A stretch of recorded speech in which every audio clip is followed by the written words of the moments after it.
Hey, Browntown, thanks for the follow. Here, let me play your there we go. Hey guys, welcome to the stream. My name is Rodrigo.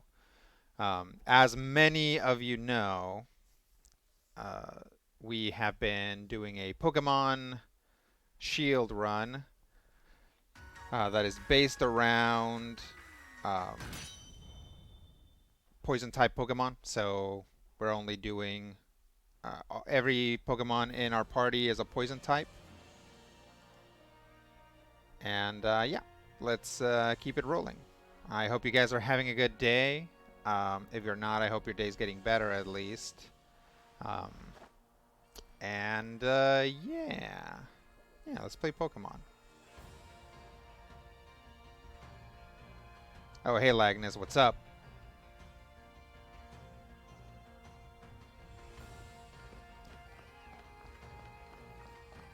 For those of you that might have been, oh, I forgot that wild Pokemon just up and attack you. Oh, this is bad. That's a bad matchup.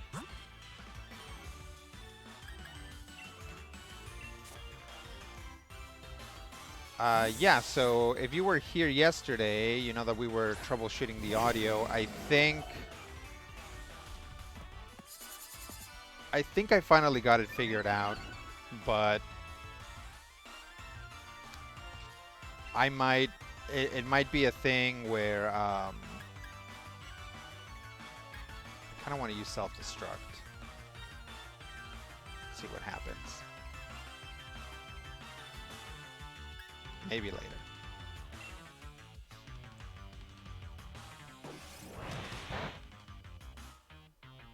So yeah, it's been a thing. I've been trying to get the closed captioning working. The closed captioning only work if the default audio device is the microphone. The Elgato didn't want to work if the default device was the microphone. It's just been a thing. So, but it looks right now like everything's working. So that's good. Lagnus says, I've had a good day. Played Canvas with friends tonight. A board game, very welcoming style game where you make paintings. I was sleeping yesterday when you went live. Okay. Yeah. I mean, I didn't announce it or anything. I was trying to troubleshoot stuff so that I wouldn't have to deal with it today. But sure enough, yesterday just revealed more problems. What? Why? Leave me alone. All right, our Weezing really needs to learn some fairy type moves. Uh,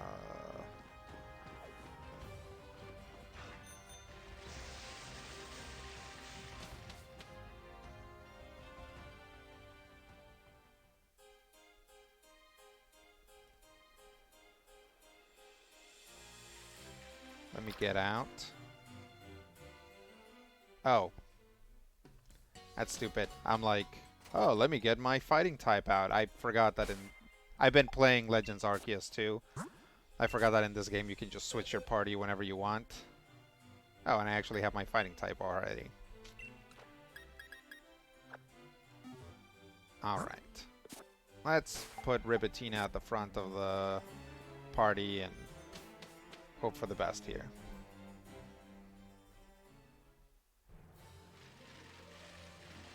Sometimes there's stuff in this bridges. Maybe it's after you finish the game.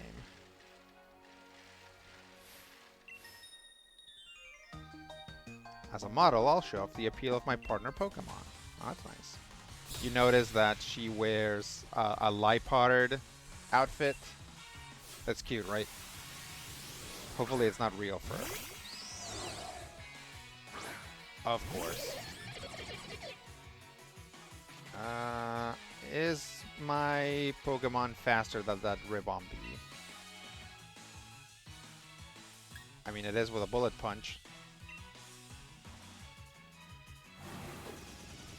Biggity biggity bow. Uh-oh.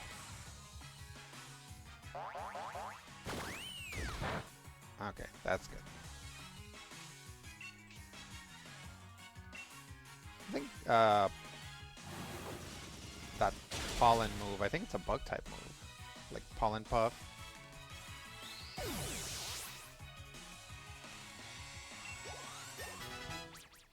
Squeebity boop.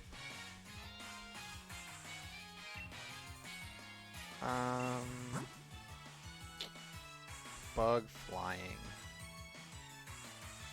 I don't really have anything particularly good against bug and flying.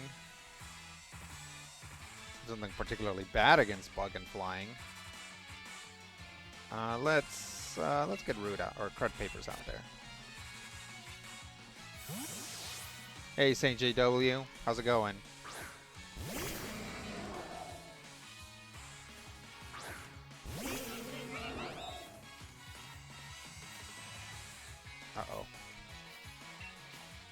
Uh-oh. Let's Sludge Bomb.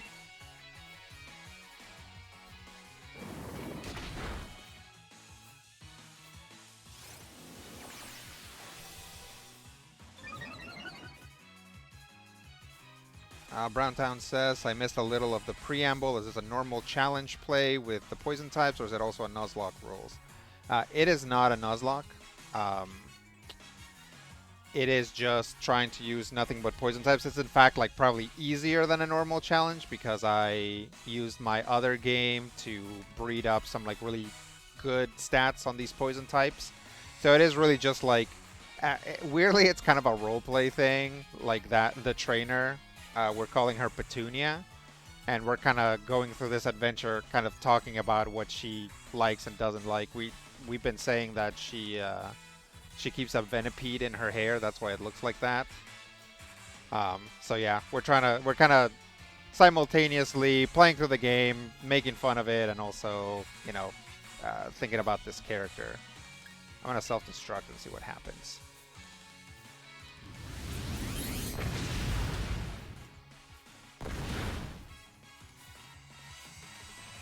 I think all that really does is just deprive me of XP. St. Jadil says, not bad things. Did you sort the sound? I think so, right? If we're not, if you guys aren't hearing like the double dings, then we should have the sound all sorted out. Lagnus says, the real challenge is trying to stay focused on the game while chat tries to derail everything. 11 out of 10 difficulty. That's true.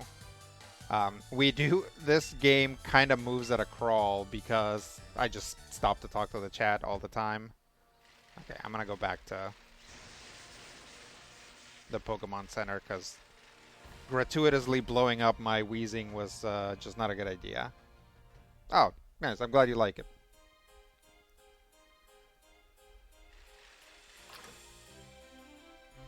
Trying to think what else is going on. My dog Pavlov is here with me, but he's asleep, so we probably won't see him. There's a chance that my cat will decide she wants to be in the room, and then she'll start screaming from outside the room, and I'll have to let her in. So that's something that could happen too.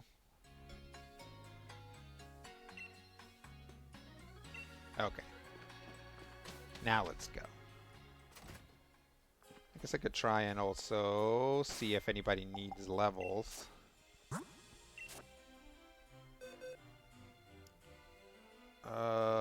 37, so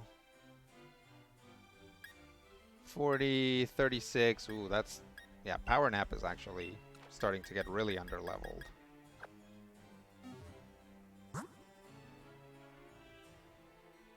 I think there was another 30 something in there. Yeah. I want to keep Sargassum in the party, even if it levels up, because he's going to turn into a Dragalge at some point. So I'd be okay with that happening.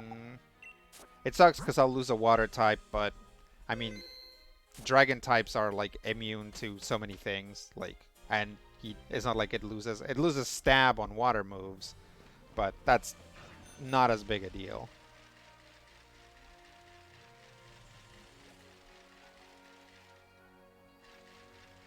Oh, it's a little Berserker. Ah, dang it.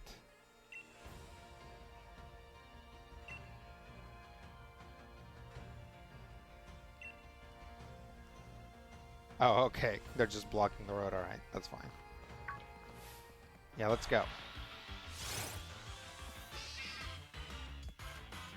Lagna says, I opened and paged through the One Ring, both the core book and the starter cert the other day. That's an RPG I'm looking forward to trying. Okay, yeah, that's cool. Sandy JW says, talking of derailing, the Southern Continent in the Void Saga, does it have a South American feel, or am I imagining it? The Southern Continent is largely based on um, Mexico, like Central America, and probably North, South America. Um, it is, you know, a lot of the cities are named with or are meant to sound like Nahuatl, which is the language that Aztecs speak, or Mayan, which is what Mayas speak. So yeah, there's a lot of sucker punch. Not gonna. I'll just go with the bench. So yeah, it also has. Nope, actually, it's all basically Mexican, Central American stuff. There's not a lot of like Inca stuff. I was like, okay, well, I'll do Aztec and Maya, but I feel like if you do Aztec, Mayan, and Inca stuff together, um, that's too much. So yeah, I was just kind of doing most of that. Lagna says, so now as a Sentinels RPG veteran, uh, do you feel like a superhero when playing it? Um, I'll tell you, it definitely feels a lot more like a superhero game than almost every other superhero game I've played before. Um, like, let's see, what other superhero games have I played? Aberrant, and I'm talking about the original Aberrant, so not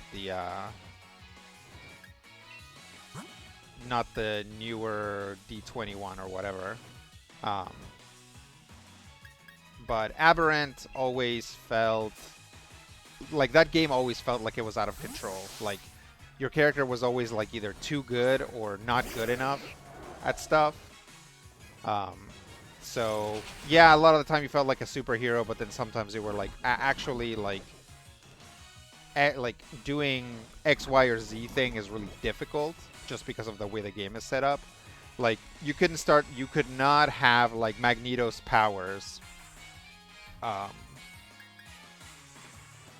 to like right off the bat to start with. Like for example, in Sentinels you can, so that's good. What else? I've played Mutants and Masterminds, and Mutants and Masterminds again is like weirdly fiddly. Like Sentinels really strikes a good balance between just being like, yeah, call this whatever you want, and like something that's actually crunchy. It's like in Sentinels, you can have like again in Sentinels you can start the game with magnetism powers, right? And then but it doesn't matter because they kind of don't do anything on their own, right? You need to apply them through actions, and then you can succeed and fail based on that. So it's interesting. Correspondent Mind says, how does it compare to running supers and Fate? Actually, that's a good point. Probably a close second for running superheroes is Fate, because Fate does, again, Fate is like very narrativist in the sense that it's like you can have an aspect that's like, I have magnetic powers. Like you don't even need a stunt, and it's like, okay, you have magnetic powers. It like doesn't matter for the purposes of the game, right? And that's probably the also the drawback of Fate, is that it will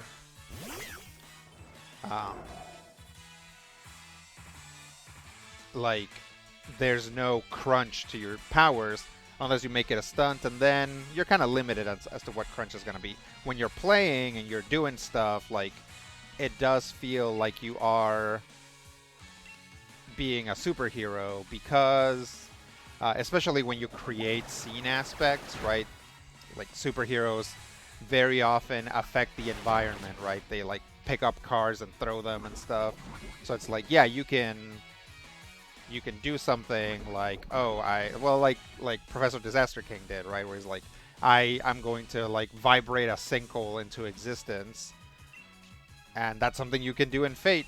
It's not easily something you can do in. Actually, you can, but it's like you can do that in Sentinels, but you kind of need something there for the game master to already have for that to be a thing. So, because Sentinels is meant to be a superhero game, and it really has a lot of that narrative kind of like do whatever you want stuff to it, like specifically applied to the crunch, it actually makes it a pretty good game experience. So that and probably Fate as a close second for superhero games. Lagnus says we played 26 or 27 sessions of Sentinels now. I've got 4 collections to draw from now, which might be a spoiler on what I think about it. Oh yeah. Is the superhero game that just have worked for me. Yeah, no, totally.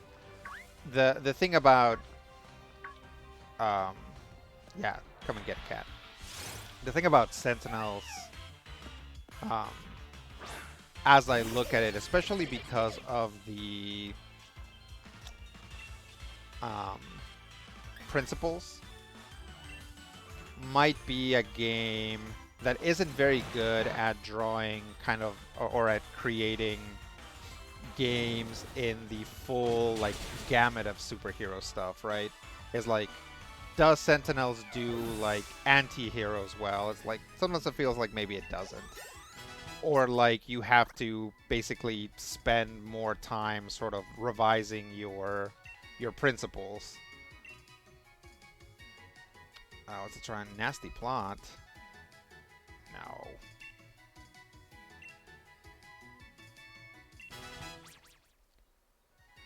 Good old PDK.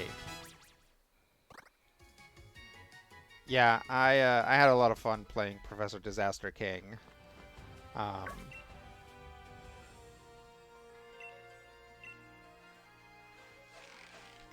Give me the berries. Yeah, I had a lot of fun playing Professor Disaster King. And I'm having a good time playing Nexo as well. But I feel like there have been a lot fewer opportunities for role playing in this game than there were in that first Modern City game we played. God, this cat is freaking aggressive. Yeah, I definitely had a good time with it.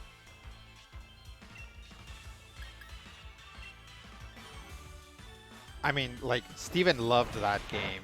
Like, it was kind of fun, because that was still back when we were playing, where we were all in the same place, or most of us were in the same place.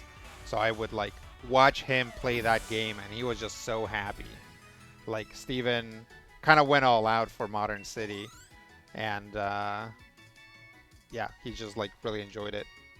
Horsepawn Mine says, I've really enjoyed the game Glitter Hearts, which is a Powered by the Apocalypse game explicitly about like Sailor Moon or Power Ranger style transforming teen heroes, but I've used it to play regular supers and it's really fun. Yeah, that's cool.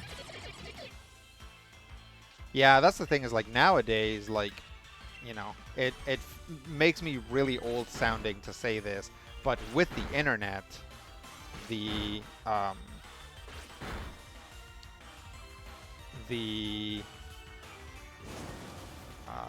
indie RPG scene is like so much more vibrant than it used to be. Like it's just so much easier for people to find a game that's going that they can try out, right? That's either going to be what they want or that's close to what they want. It's actually pretty nice. You know, you can go to Drive Through RPG or Itch and find something there that you're gonna enjoy.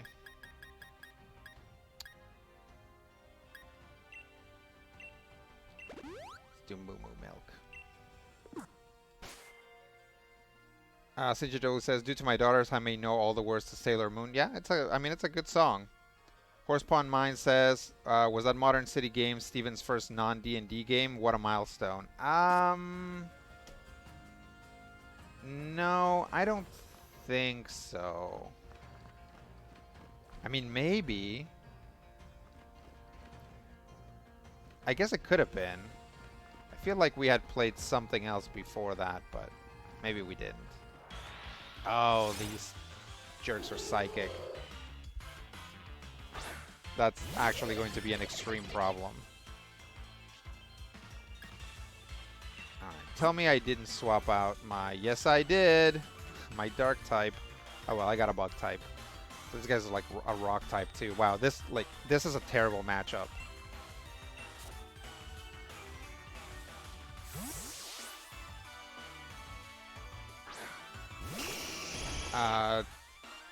What was Raws, Paladins, and Dinos? No, that was D&D 2. Good, good. You just, like... Oh, Inedible Buddha. Hey, man, what's up? Thank you for the subscription. Wow, that's great.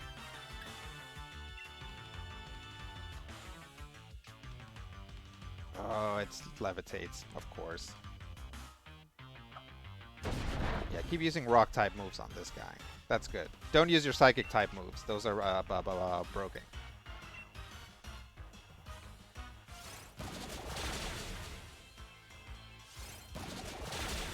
Oh, this does not do very much damage. Okay, alright. Yeah, when it... I forgot that in, like, regular play this hits 6 times. So, actually, it does do a lot of damage. Inedible Buddha says, hey dude, just saw the notification and thought I'd drop in. Yeah, I appreciate it. That's really great. I hope you're doing well. Not to reveal too much, but Inedible Buddha is one of our many probably thoroughly exhausted frontline healthcare workers. So I often see his tweets that are just kind of venting. So I hope you're doing good, man. Got to use my pride of someone rather to be someone I actually know. Yeah, that's great. Yeah. We actually went to the same school. Doing much better now. Took a month off. Great. Fantastic. I'm really happy to hear it. I just like all the people I know that are in health. I mean, it's like I take care of adults with disabilities, and I really haven't had an a significant vacation pretty much since the pandemic started. I had a week off when one of my clients had COVID. They're fine. Everybody's fine. But yeah. Okay, I need to fly back and bring my dark type, because otherwise we're just never going to get past here.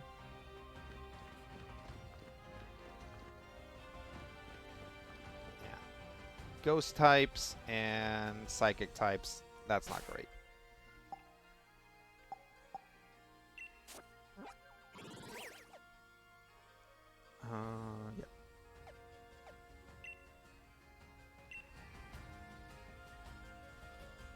Yeah. Horsepoint Man says, wow, good vibes to you, and thank you for your work. Yep. Thank you. Yeah. Good job, dude. Alright. Let's heal up. We'll change Pokemon, and I'll let my cat in, because she's out there screaming. Hang on a sec.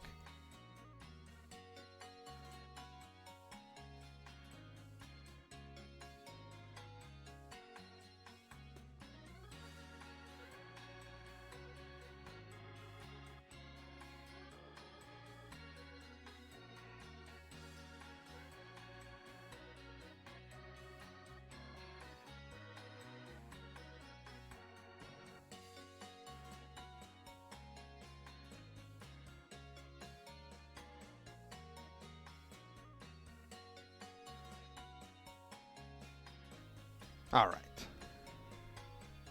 Yeah, for those of you who saw me toss the cat on the bed, that's because she's getting a little older. So she's declawed, which is not great. But my wife got, both my wife and the cat were very young when they found each other. So she didn't know that declawing cat was bad. They like people told her to do it. So yeah, so she's declawed, and also starting to get a little older now. So we have to. Sometimes when she tries to get on the bed, it like takes her a few tries and she kind of wipes out. So I'm just gonna toss her on the bed now. Saint Jado says I'm actually way too old to pull off dude, but you can't hear me, so it's all good. Yeah, it's fine. Like, you realize that like millennials are like the oldest millennials are in their 40s now, right? I am about to be 40 here pretty soon. So it's like we're still saying it. Like, dude is going to be something old guys say, right? We're like, hey, what's up, dude? And like the kids will be like, what's a dude? I've never heard of that. I don't know why they sound like Snake from The Simpsons, but you know what I mean. Oh, I haven't switched. Did I switch my Pokemon? No, I didn't. Need to get that. Stunky. Let's see.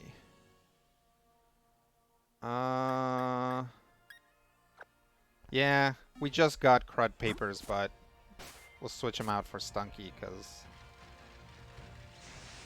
it's more helpful this way.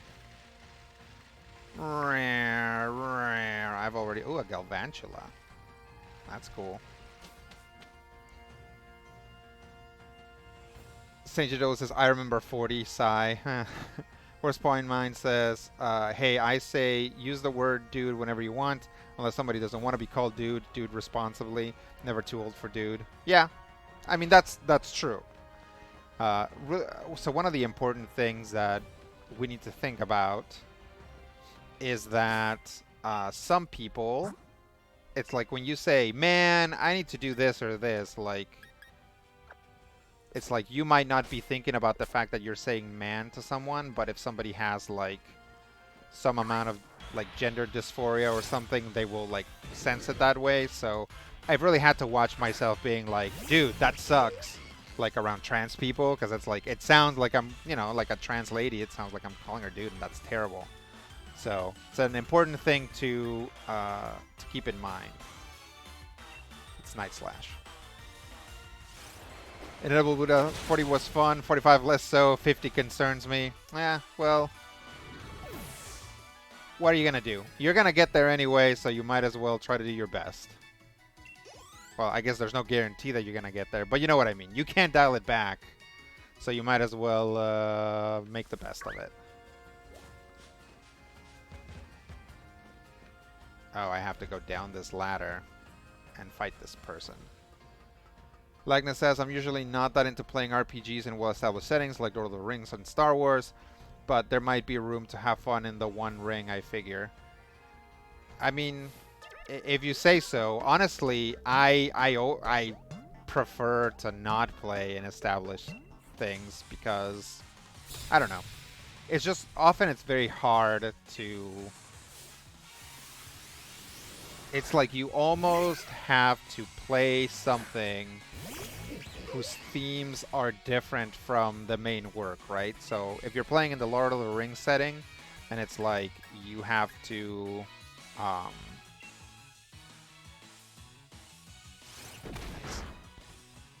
Nice.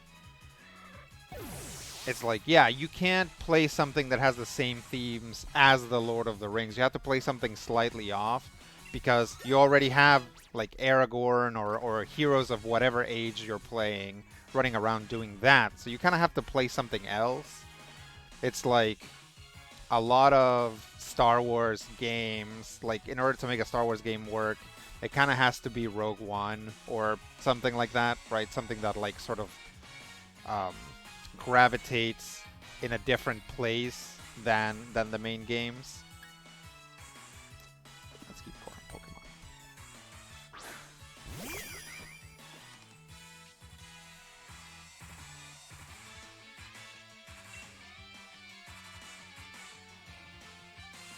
Let's Night Slash. Lagnus says, Horsepaw in Mind says, Star Wars is about the only existing world I've had a great time playing in. Likeness says, I think my Lord of the Rings RPG experience might be colored by playing Middle-earth role-playing game. It was based off Rollmaster, which wasn't good fit for the setting. Yeah, definitely, I can see that. Also, did I hear that they're making a D&D Doctor Who? God, that sounds terrible. Saint JW says, I used to play MERPS, Middle-earth role-playing back in the day. It was usually pretty fun. That's cool. Lagnus says, but also I'm not playing the One Ring. I'm running it, so should be easier, and my players are not as concerned.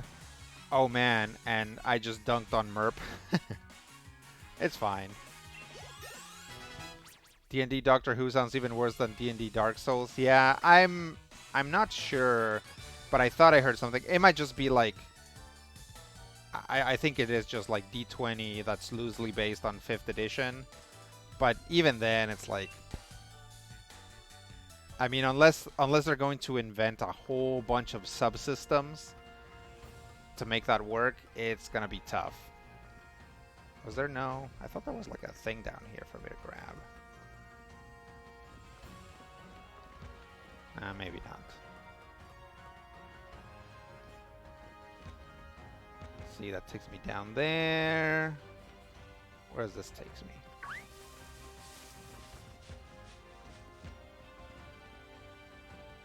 Up the ladder, please. There we go. Oh, it's a sign. Checking out glowing Pokemon dens in the wild area will help you store watts. Oh, thanks. That's a terrible place for a sign. I know the main thing there is that you're supposed to see that item, that yellow item.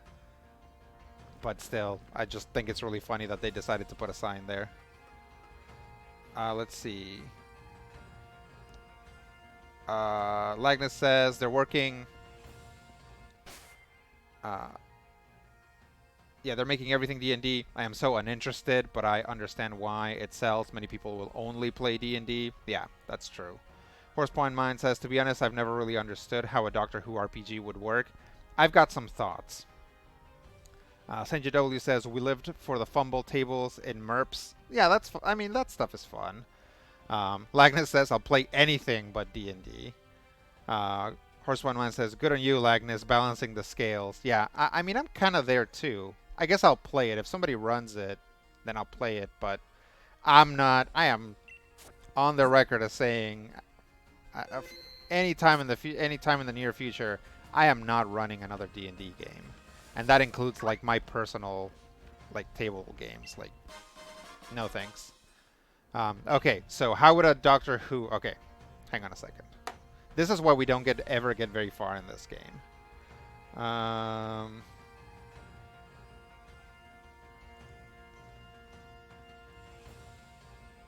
Okay, so how would a Doctor Who game work? So here's what I would do if they were like, you need to make a Doctor Who game.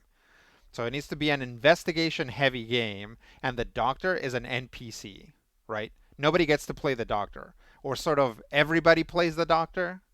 You kind of agree on a set of traits that the Doctor will have, and these are both like personality traits and also things that will give you bonuses to stuff. So the Doctor, you play the Doctor's companions. You arrive someplace, and the Doctor's kind of fumbling around and doing stuff, and you kind of have to solve the mystery of what's happening. And then basically once you accrue enough sort of investigation successes, the Doctor like whirls in and like fixes everything. But like the fun of it is accruing those successes, right? And then you get to play out and sort of like the whole table kind of describes how the Doctor then fixes everything and saves everyone. But yeah, it's like it's like in a Doctor Who tabletop game that actually makes sense. Nobody actually gets to play the Doctor, or rather, everybody sort of has control over the Doctor NPC. There is a Doctor Who RPG. There is, in fact, a Doctor Who RPG. It might be Evil Hat, but I don't remember. I know I've seen lots of stuff for it. Actually, now I'm curious. Let me look it up real quick.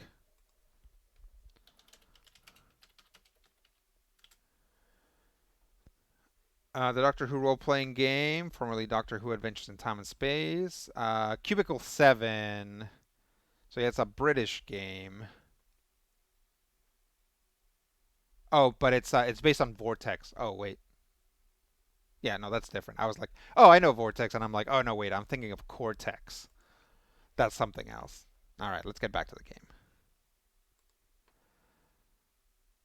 Horsepoint Man says, yes, this is very good. I don't think it's Evil Hat. No, it's, yeah, Cubicle 7. That feels too big for them. It's not. I mean, I think they do the Dresden Files. So,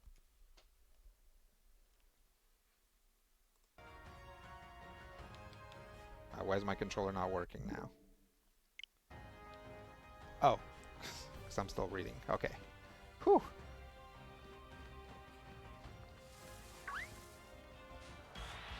Oh, it got me.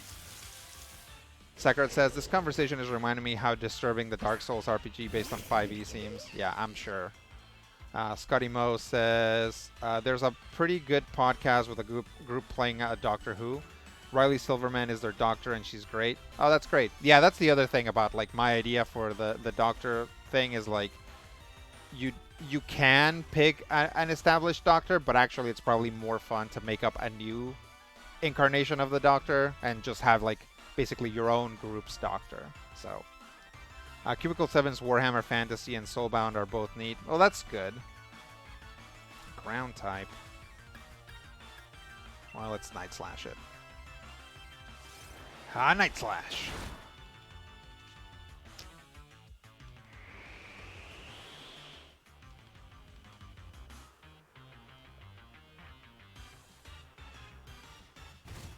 But what do I have here?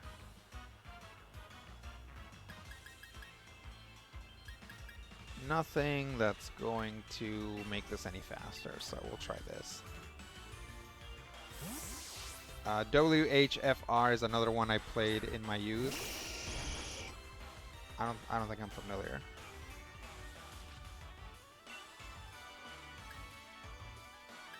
Let's beat it up. I've gotten to play both of those recently and I enjoy it. That's cool.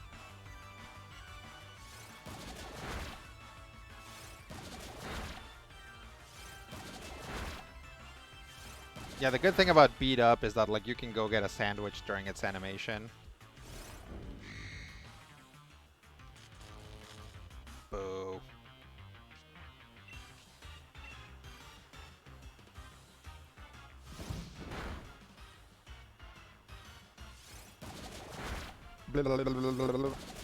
Oh, Warhammer Fantasy Roleplay, okay.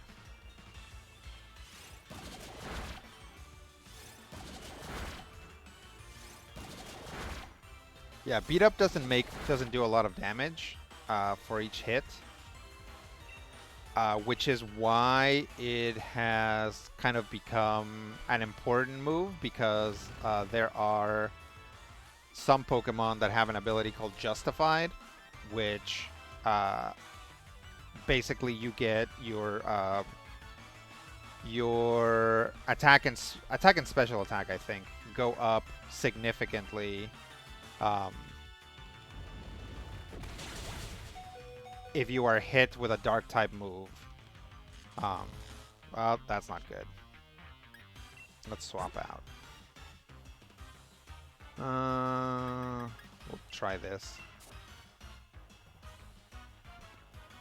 So, and each one of those count as separate hits. So, yeah, you'll go out and somebody who has a low attack, if you're playing doubles, you have a Pokemon with low attack and probably not stab on it.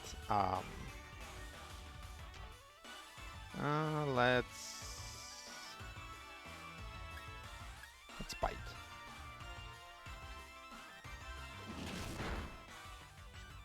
Basically, so this ability, I think both Lucario and Arcanine have it. So yeah, you go out there with your Arcanine and you, like, basically give it like 4 little dark type punches, and so its stats go up like all the way to the top, basically.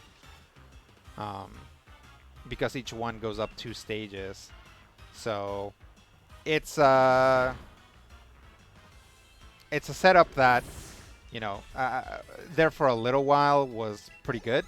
I think people mostly did it with Lucario. I think Arcanine just kind of wasn't viable. But again, this is all getting us back to my my issue with competitive Pokemon right now, which is there's too many legendaries. The stats for legendary Pokemon are too good, so nobody uses techniques like this anymore because even Lucario, right? Even like the very good Pokemon that people have always used are not good enough to have in competitive. No thanks.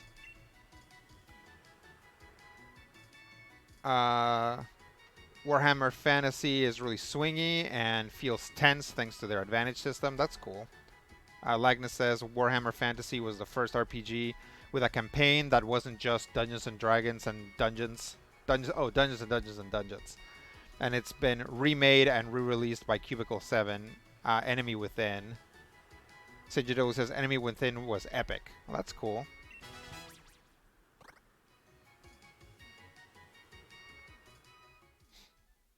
That's cool that you guys... Oh, this is not... That's where I came from.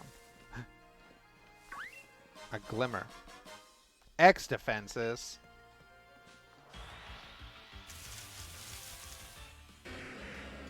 Gromp. Alright, let's switch out. I should probably be catching some of these guys.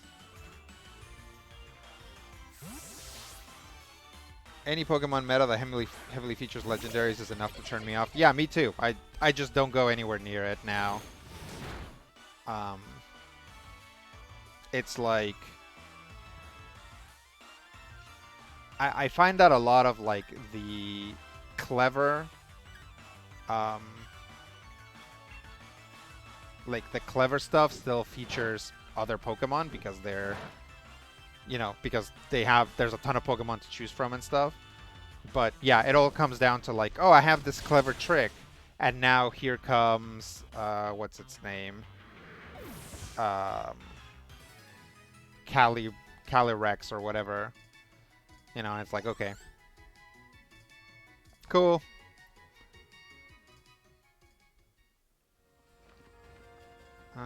Let's...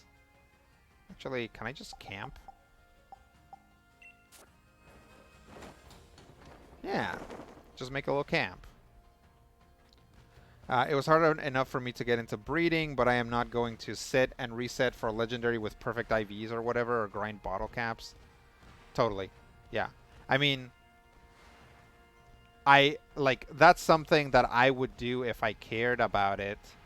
But, I don't know. Like, I think that legendary Pokemon are, like, the least interesting Pokemon in Pokemon.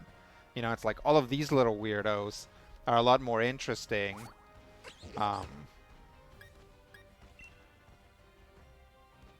Okay, we'll go play then.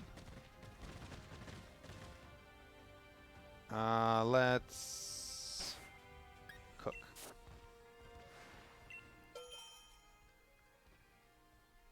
Yeah, to me, the least interesting Pokemon are the... I keep getting bread, so we should make something with bread.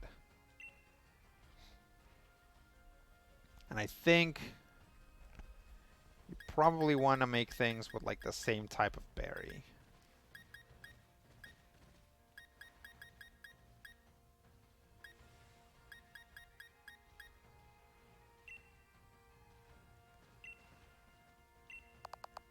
Some of these berries are probably like really useful and not meant to be used as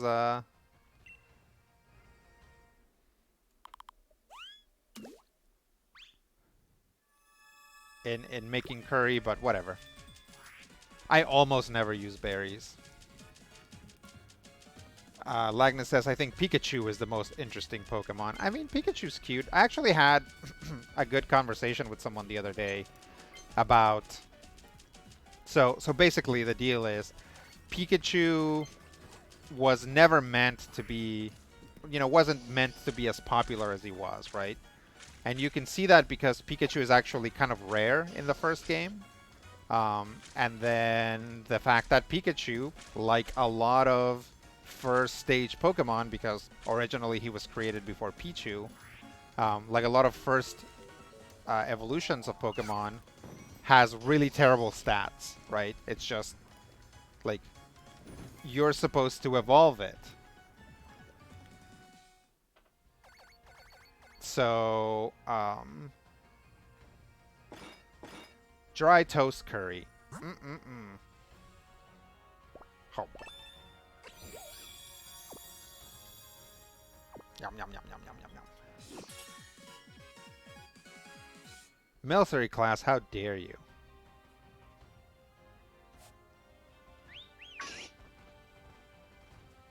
Alright, let's get out of here.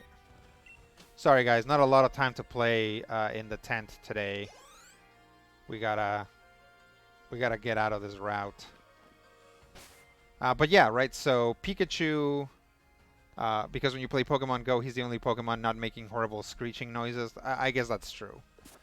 But yeah, Pikachu became so much more popular than they expected, and now he's the face of the franchise, but because Pokemon is still a competitive game and because the stats for Pokemon are kept... oh, I know where this leads.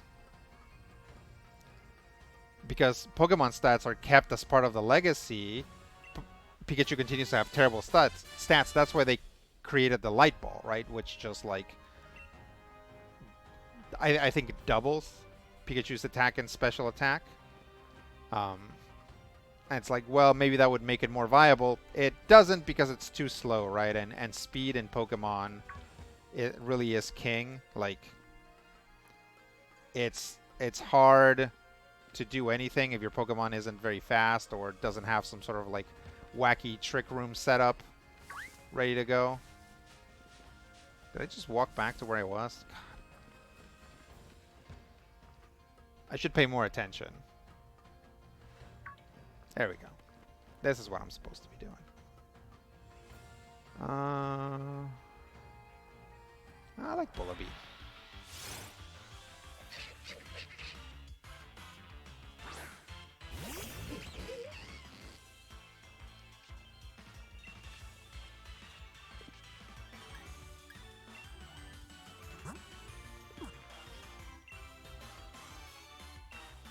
Heal balls, nest balls, friend balls. Great balls, here we go. It's a shame when a Pokemon has mediocre speed because it's too slow for a normal times and too fast for a trick room. Yeah, that, you know. I think, yeah, it's kind of tough to, like, Pokemon competitive stuff, a little bit like Magic the Gathering competitive stuff, you know, sometimes it's like, oh, here's this card I really like. I would like to figure out some way of using it competitively, and it's like, well, you can't because there are cards that do this better, or there are, like, things that people are doing right now in the meta just invalidate this strategy. And Pokemon is the same, right? It's like, especially, again, when you have this, like, glut of legendary Pokemon, it's like, you know, you don't even see any rain teams anymore. Like, you know, rain teams and sand teams, that's something. That's something that people like. It's like, you don't even see that stuff anymore. Yeah, you know, whatever. But yeah, that's why guys like me make up plays like or play styles like this, so that we can continue to use Pokemon that we like, even though they're not really viable in a competitive environment. Bullaby grow quickly. Bones that have gotten too small for older Bullaby to wear often get passed down to younger ones in the nest. Ah, you guys know that Bullaby and Mandibuzz, like Mandibuzz, like little skirt thing is like a jaw with like fangs. So like supposedly the Volibee wears the skull, and Mandibuzz wears the fangs, and like they kind of like link together, I guess. I don't know.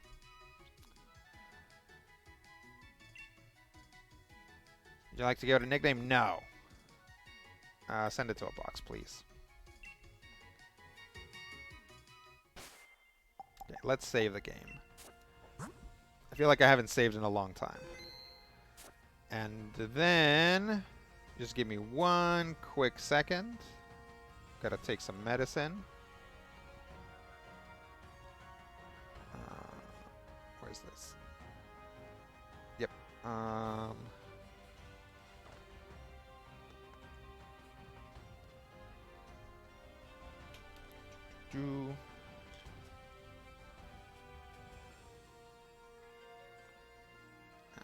Just... Hey, Mega Hugo 5, thanks for following. Give me just 1 second, I'll be right back.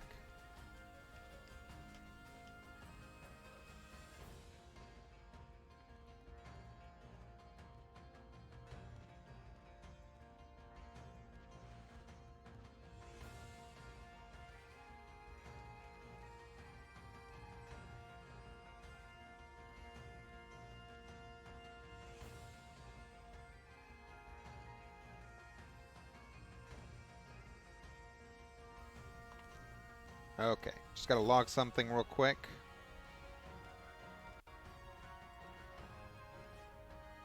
Should probably also pause, otherwise I'm gonna get jumped.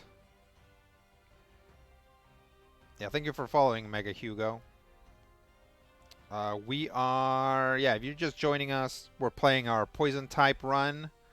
So, oh, a telephone call. From who, I wonder? Let me check.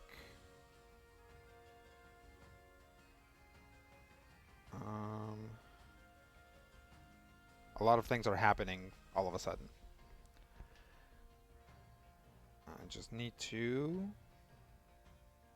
do that.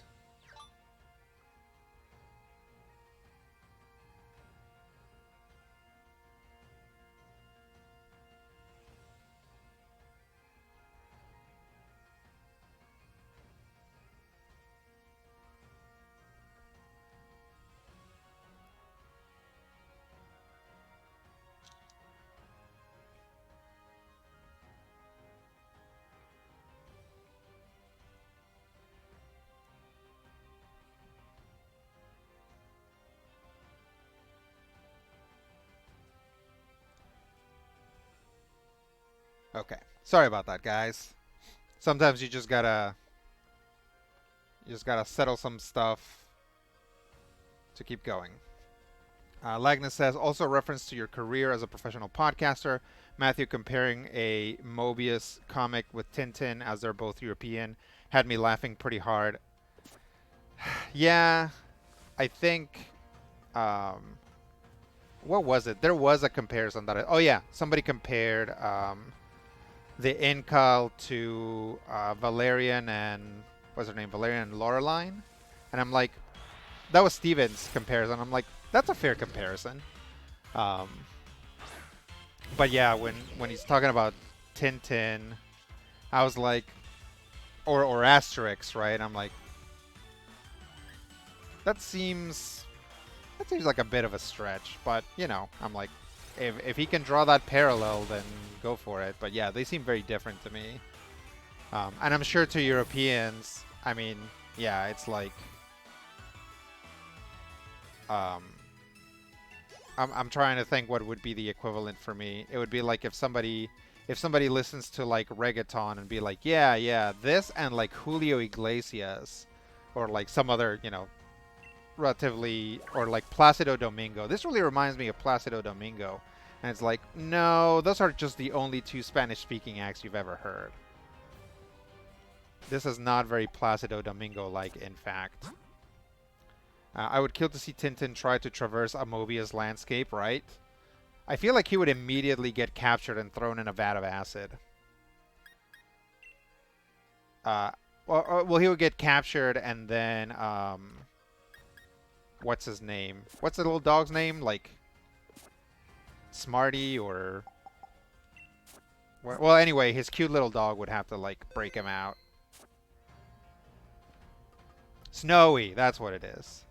I keep thinking Rowdy, and, like, Rowdy is the name of JD's dog in Scrubs, but it's like a stuffed dog. It's weird. Smarty is really good. I mean, it is a smart dog, you know? Lagnus says, I'm just going to compare any US comic with X-Men from 82. You should. Yeah, just go for it. Yeah, it's like, oh, yeah. It's like, oh, Owly. This really reminds me of Frank Miller's The Dark Knight. Or like, oh, yeah, Lumberjanes. It's like you can really sense the connection to Frank Miller's The Dark Knight. Alright, let's just plow through.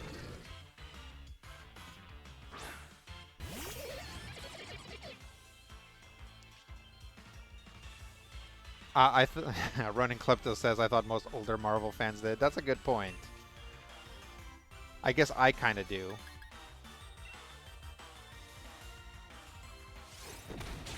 Oh, good. I'm glad that Sucker Punch worked.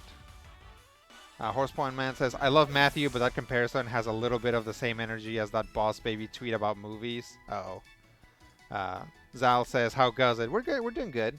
Sorry, Zal, I didn't see your entrance emojis.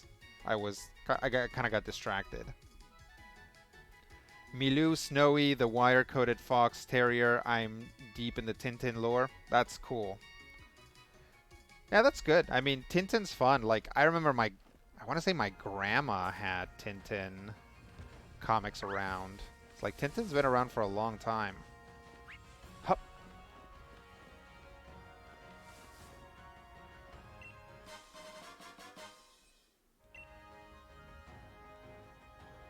Oh, luxury ball.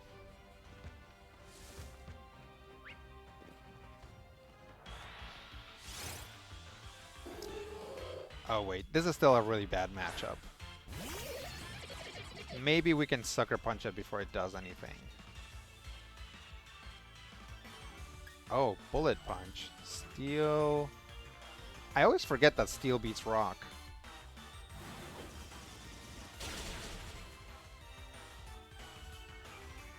Oh, no. Yep. Oh, I can't believe it survived. Oh, it survived because I gave it a Focus Sash. I forgot about that. Wait, the Focus Sash gets used up? Oh, no. I did not mean for that to happen. Yeah, let's try a Sucker Punch.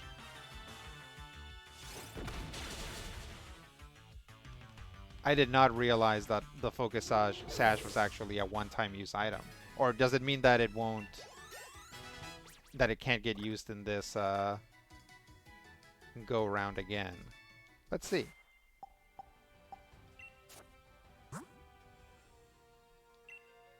Nope, it's used up. Well, maybe a random wild Pokemon encounter was not the time to use up the Focus Sash. Now I'm gonna have to, like, find another one somewhere.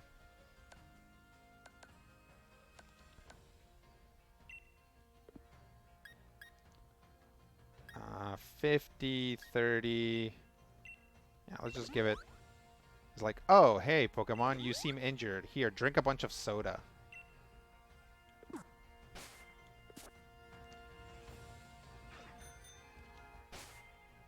Let's see. Horsepaw in Mind says, my sister and I read every Tintin comic the library system had, but they were missing one. They actually called us personally when they finally got a copy. That is super cute. That's the sort of story that you hope to hear about a library, right?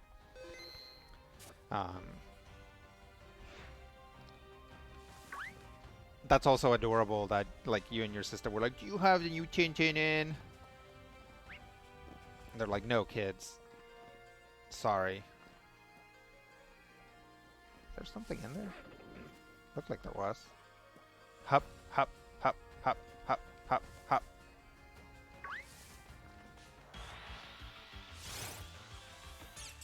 Lagna says, "Oh yeah, I have an RPG I'm also going to run this year, the Troubleshooters. It's an RPG based like if you were playing in a universe of those Belgian/French comics. Cool, Tintin, Spiro, and so forth. One of the adventures is how Robo Santa stole Christmas, and I'm running that for the family in December. That sounds really fun."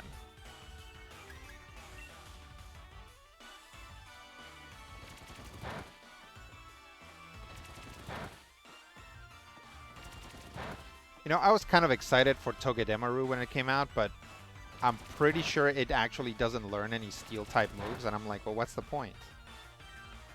Or if it does, it doesn't learn any that I like. I think that's the thing. Lagnus, that's delightful. Yeah, that actually sounds super fun. Um,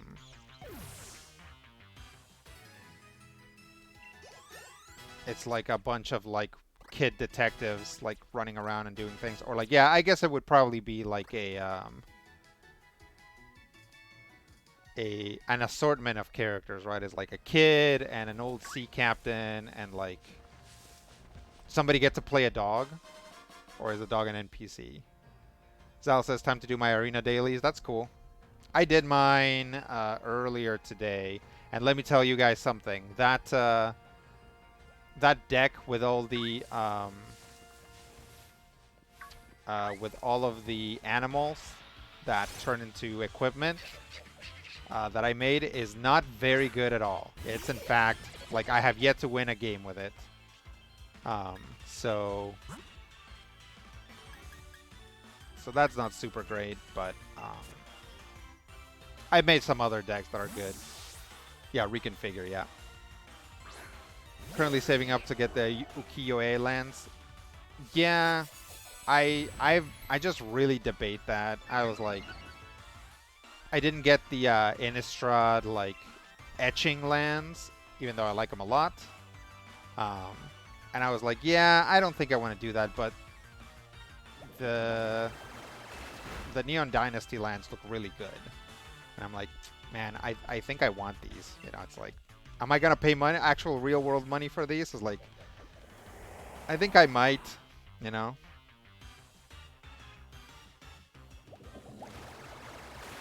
Did you look into Mech Titan Core? No, I haven't. I know you suggested it, but I didn't get a chance. I didn't really get a chance to look at it. What I did was, my first thought was to add more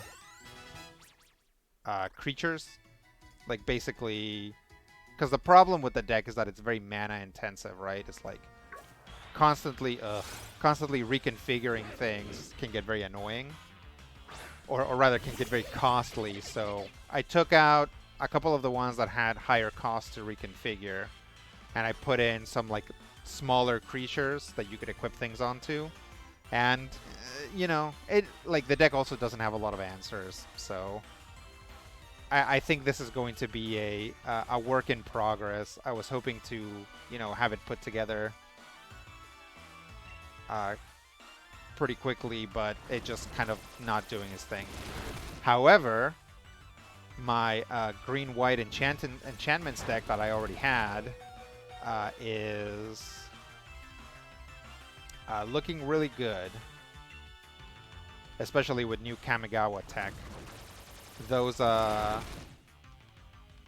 goodest boys are actually really strong in that deck. Yeah, I know. Zal says, my B-Day is on Sunday, so I'm definitely going to buy some packs. Yeah, that's a good call. Yeah. Actually, God, I hate Gerger. Like, I hate this whole line. I think they're really stupid looking, but you only get, like, without even trying, we got it to within a sliver of health, so we might as well catch it.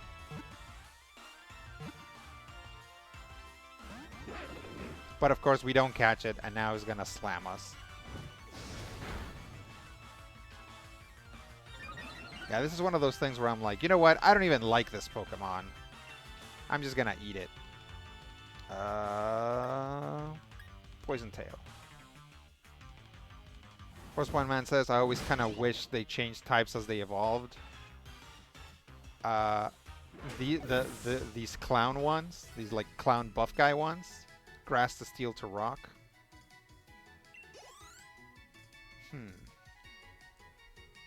Yeah. Oh yeah, because of what they're holding. I see. Yeah, because the little one's holding a stick, and then the next one is holding like a. Yep, I get what you're saying.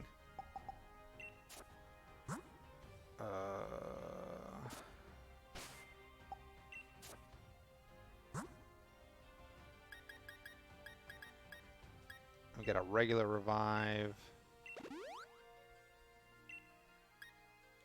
Oh, I have a bunch of super potions. That's good enough. Mech Titan Core is the vehicle that says 5 Exilid and 5 Artifact Creature and or vehicles. Put a 10-10 with Flying, Vigilance, Trample, Lifelink, Haste on the battlefield. If that dies, return the other 4 exiled things to the battlefield. Oh, that's cool.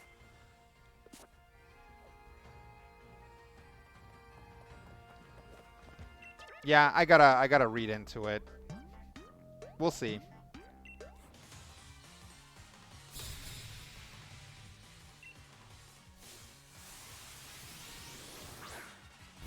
Togedemaru. Yeah, one interesting thing about the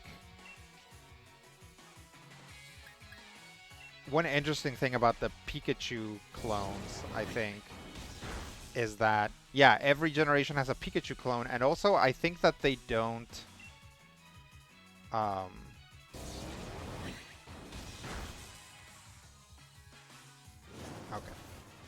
that they don't translate their names, right? Togedemaru is just Togedemaru in Japanese. Because they didn't translate Pikachu, right? And they're like trying to maintain as many things as close to Pikachu as possible. That's also why Togedemaru inexplicably has a little Pikachu tail. It's like, hedgehogs don't have that.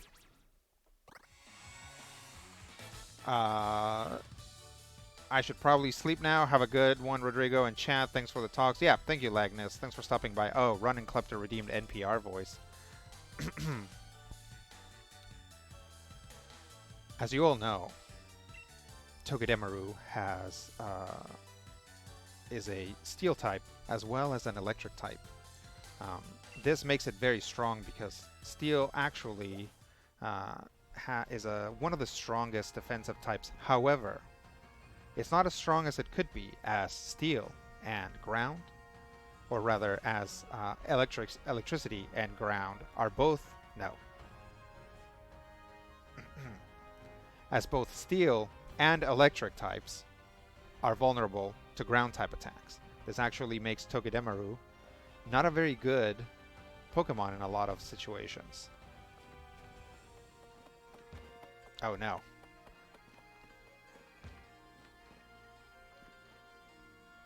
Welcome to NPR Pokemon Bloopers. I'm your host, Ira Glass. I guess Ira Glass actually has a much more nasal voice. It's like,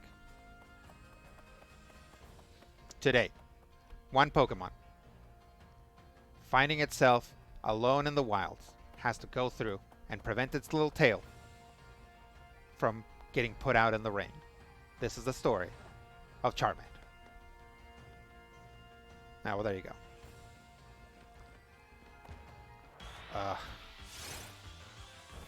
I'm just running away from it. Leave me alone, Phalanx. Do you guys like Phalanx? I can't make up my mind about it. Like, in one sense, I think it's pretty cute. But in another sense, I look at it and I'm like, nah. This Galarian life, yep.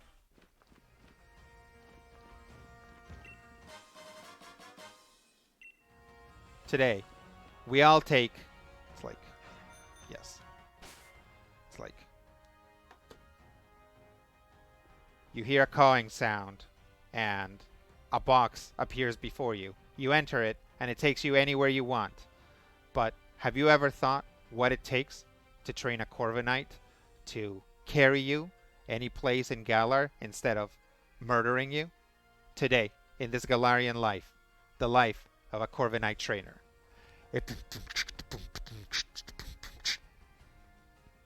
Yep, that's pretty much what it is. Um,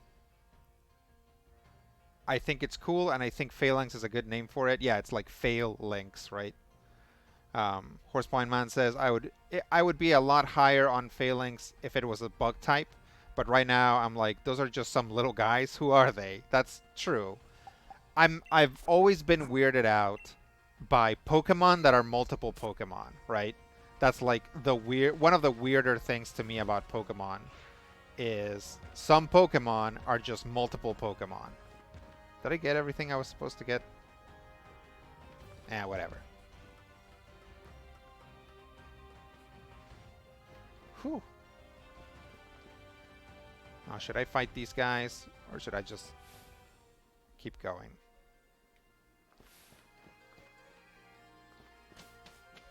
Yeah, this will just take me into Circhester. I can always pop back out and fight them.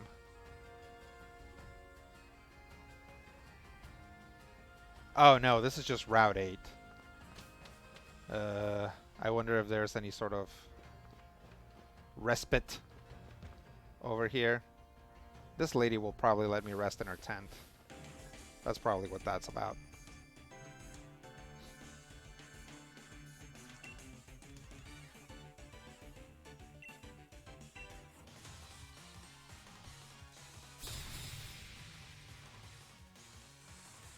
The Gen 2 Pikachu is Pichu, right? They just made a lower evolution for him.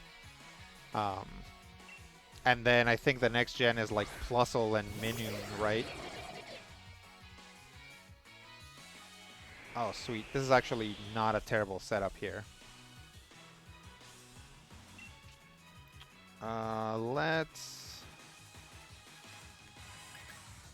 Let's revenge the Excadrill and Water Pulse the Excadrill. Oh no, my Ribitina doesn't have a lot of... Oh, of course. Terrible.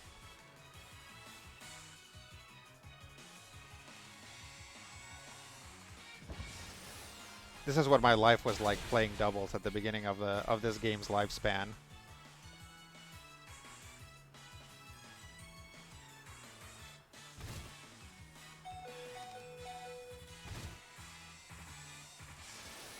Okay.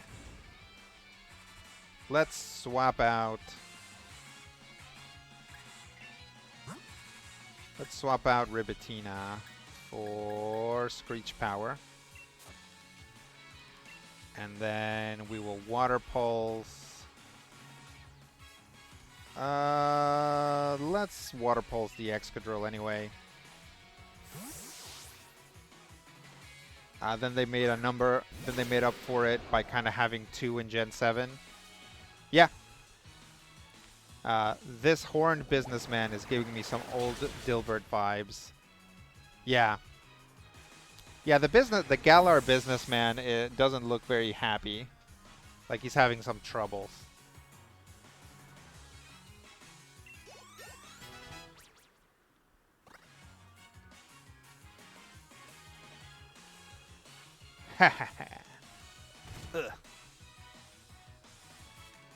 All right.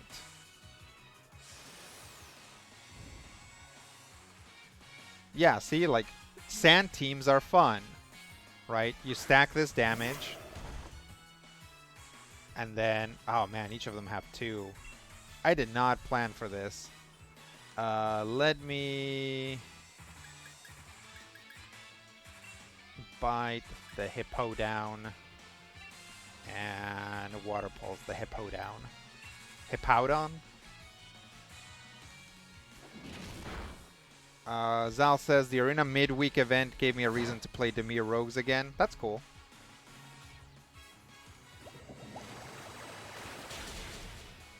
Okay. Yeah, I think I'm going to be in trouble here.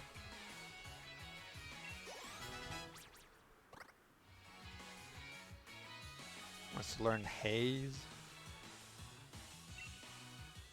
What does Haze do? Every stat changed among all the Pokemon engaged in battle. Nah.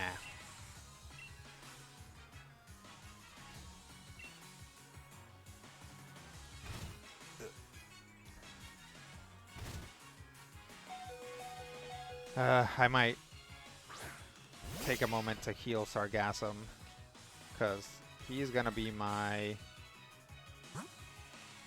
strong one here.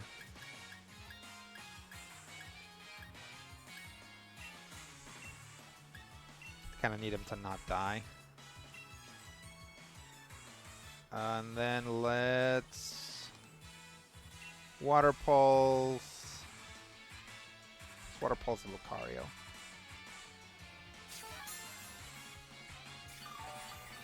Thanks to Ruin Crab, though, it wins more with milling. Yeah. I mean, that's an archetype that's still pretty popular. Like, there's kind of two... Yeah, there's like the Rogues version where it mills you and it powers up a lot of the Rogues. Can't believe I missed.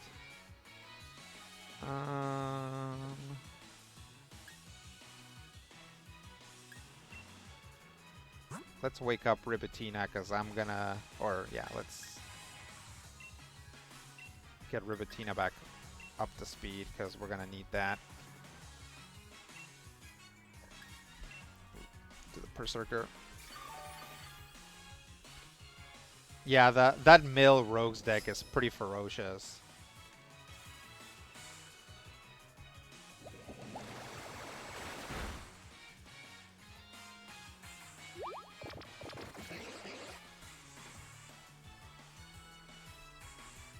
Oh no, I fell for the taunt. Alright.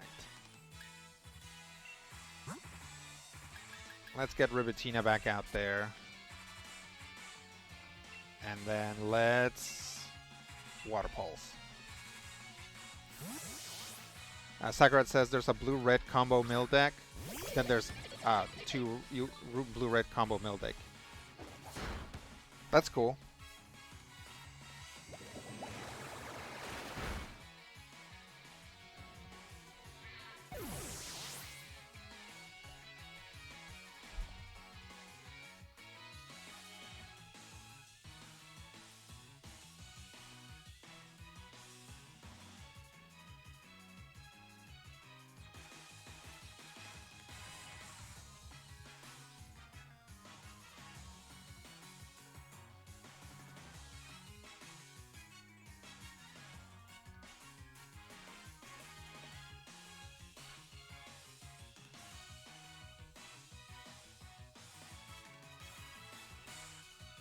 Sorry about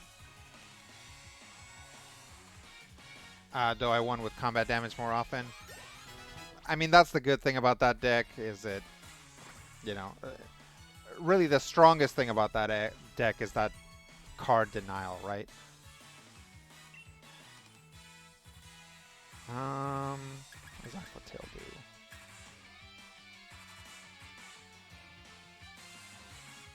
Nah.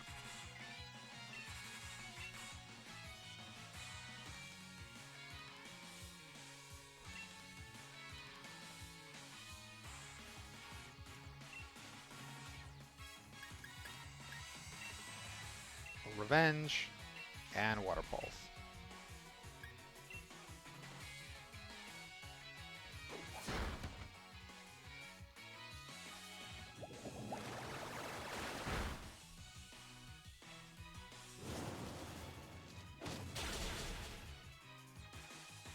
There we go.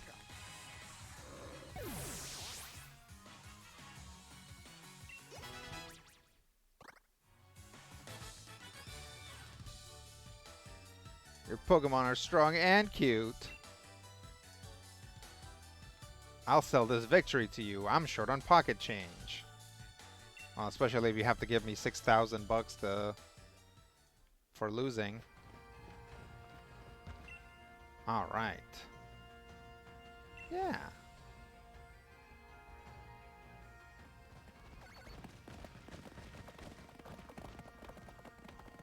Oh, look at Miss Evolutions over here.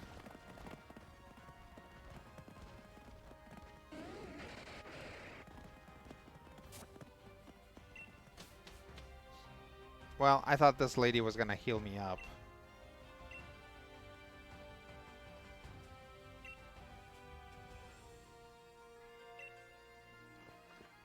but I guess there's just nothing stopping me from camping. I keep forgetting about that. There's like, oh, you can just camp wherever. I was like, oh yeah. It just consumes a little bit of resources.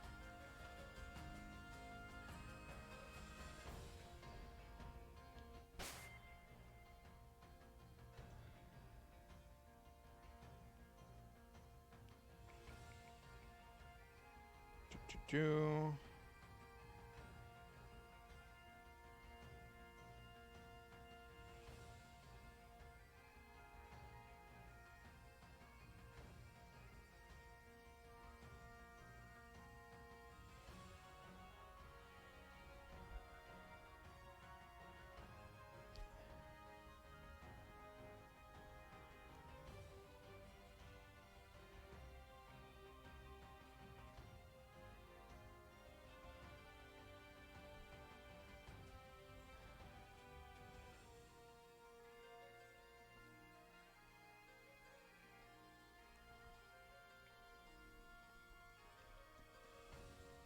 Okay.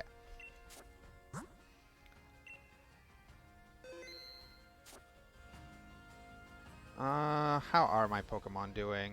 I feel like I just healed up a bunch of them. So they probably don't need to rest.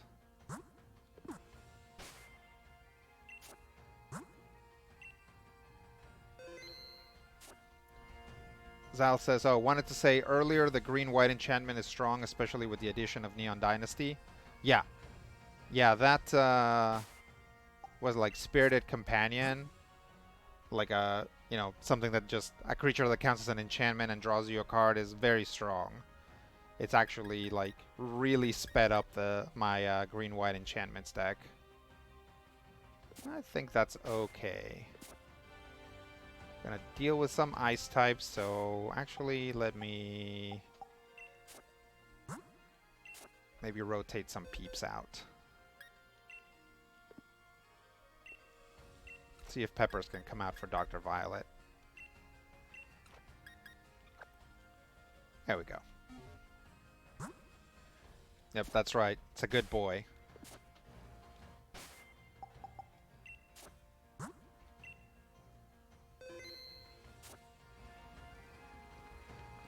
I also like the flavor text of the card is like, it's like a dog that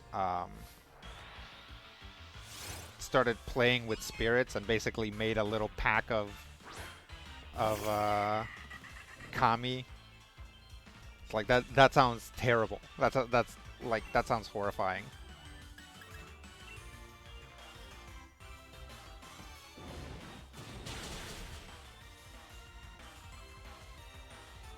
Skapoosh.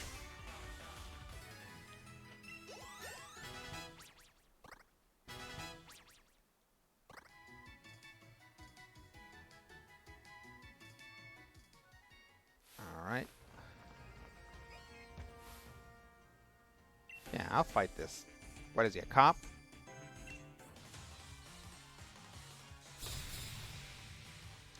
Yep. Police Officer Bobby. Get it? You get it? Horsepoint Mind says, as a lifelong Mirrodin fan, I'm pretty happy to see the Phyrexians making another appearance. Yeah, so, what's his name? What's the green Praetor?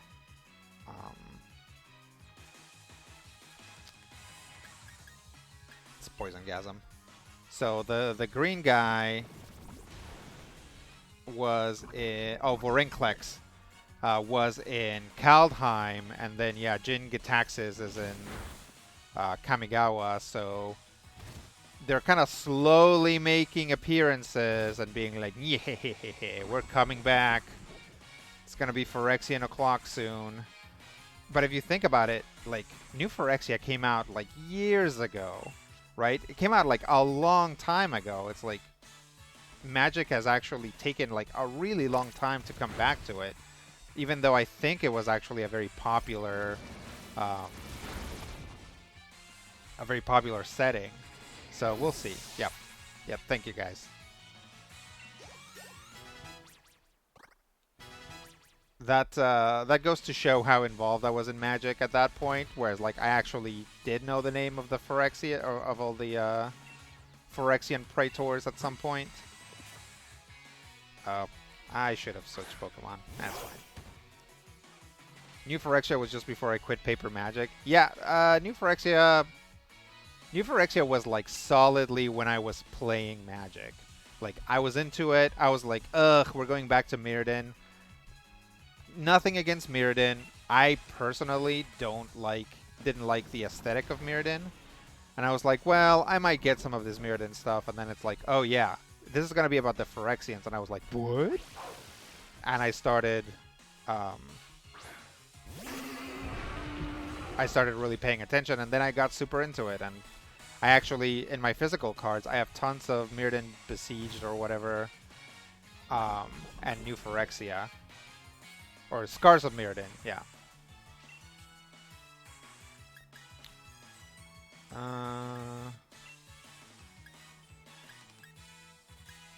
That's Bug Bite. Blinkmoth / Blightsteel Colossus. Yep, that's where that's from. I just get like nightmares and flashbacks from like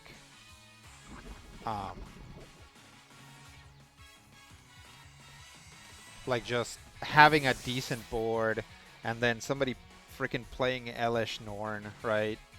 Which is an arena. Elish Norn is an arena, so that happens every once in a while anyway.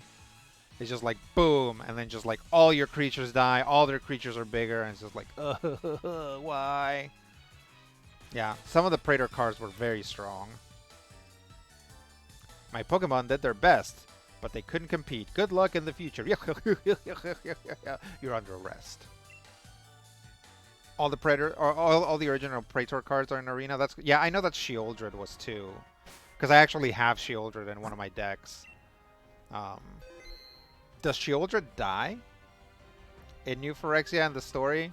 For some reason, I wanted to say that, yeah, she gets replaced.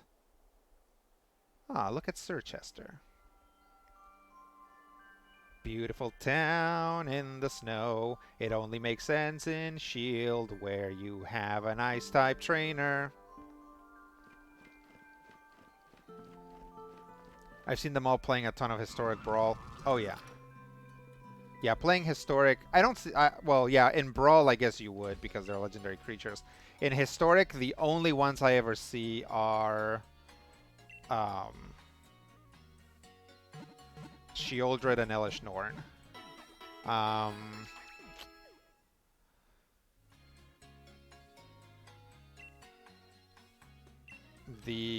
Yeah. Yeah, I actually don't see any of the other ones. Let's see what I want to do now. I'm guessing there's some sort of plot point somewhere around here. She tried a coup but was put in her place. Oh, okay. Yeah, I knew that something had happened to her. And she was just like... I thought she was being replaced.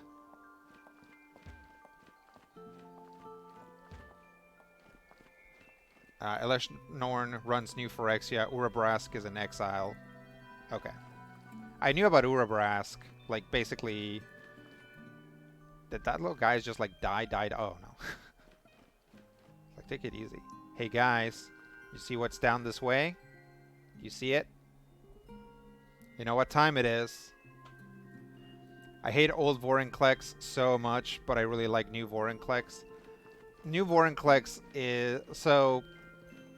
Yeah, the Phyrexian... Like, a lot of Phyrexian cards... And especially the Praetors, their whole deal is that they are, like, they're supposed to feel transgressive, right? So they do something and they also take away something from you. That's why Elish Norn boosts your creatures but knocks down your opponents. Why Sheoldred causes them to sacrifice a creature while you get a creature out of the graveyard, so on and so forth. So the new mechanic for Vorinclex actually is very cool. And it's not as oppressive as some of the other Phyrexian stuff, right? If you're fighting against that obnoxious life gain deck where every time they gain life, their creatures get like super bigger, it's like, well, if you've got a Vorinclex on the board, then they're actually probably not getting any bigger. You know what time it is? It's fashion time. Let's see what they have.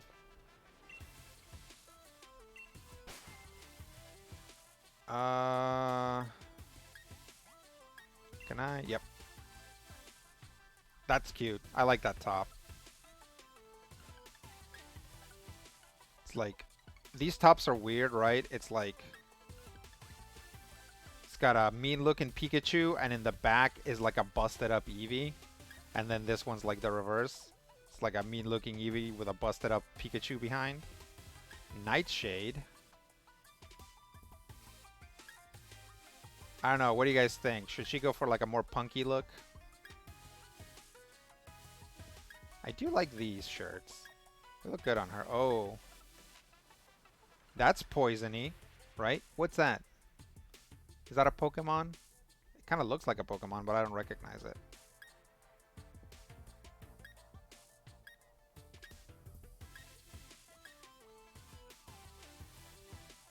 Dynamax band.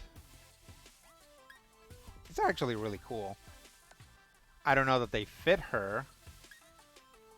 Fuzzy Pastel Parka. Ooh, do they have it in purple? Are they? Well, this yellow is not very yellow. Orange, navy, purple.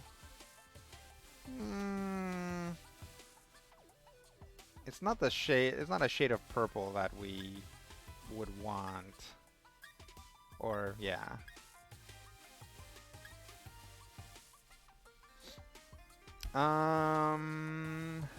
Let's keep looking. Let's see what else they have. Oh, they actually have full dresses. Yeah, we might actually get a full dress if they have something in our colors. So there's a yellow one. I'm guessing we can put stuff over it. So that'll be good. So we can use both yellow and or purple. How much money do we have? What do you guys think about this dress? It's cute, right? Let's see. Zal says, Old Vorinclex not letting you untap your lands. Yeah, it's terrible. I have decks that should run it, but I won't because I hate it so much. Yeah, I feel the same way. There's lots of cards that I'm like, well, this card would be really good in this deck, but I don't like it. New Vorinclex doubling all counters is really cool with Planeswalkers. Yeah, totally. All right, let's see. We've got this purple dress. Let's see if there's another type of dress. No, it's all the same. The pink one looks good because it really brings up these, like, the pattern in it. Let's keep looking, but I'm definitely thinking of coming back to that dress. Casual trainers. Yeah, we need, like, we've been having boots this whole time. Like, we need purple shoes and yellow shoes. But I don't think...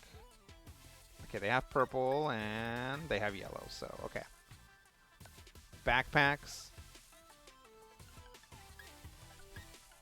Okay, I take it back about girls getting all the best gear. Let's just... Well, she should just keep her backpack for another go. And of course, we can't wear hats with this outfit. No, we'll just keep her bug stuff. Eternal Sleep. Mischief Maker. Pattern Gloves. No. Okay, so let's get a dress. Hey, Harvestry. Happy Wednesday. Yep, we're at the most important part of our Pokemon journey once again, the fashion side. So I think we're gonna get her. We might get her a purple dress and a yellow dress, so we have that option. Which is very expensive, and it's money that I should probably be spending on my Pokemon. But, you know, fashion comes first.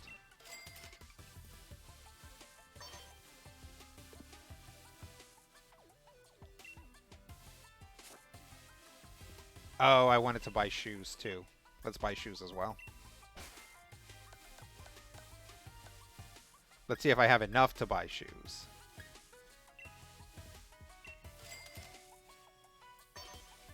And the purple ones.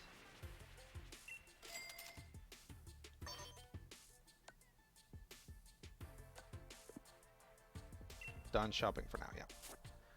Fashion is vital. If you can't kill with a look, you should at least soften him up with one. Yeah, I do like those fuzzy sweaters. I just don't think that we have like particularly good outfits to go with them right now. We might come back and buy one of those later. Okay, let's remove the hoodie for now.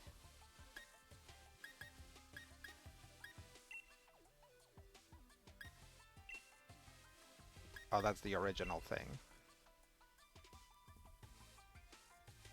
So, what do you guys think?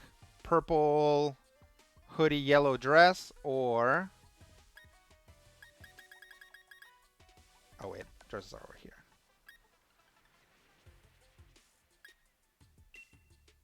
Wait, have I had this whole time? Weird.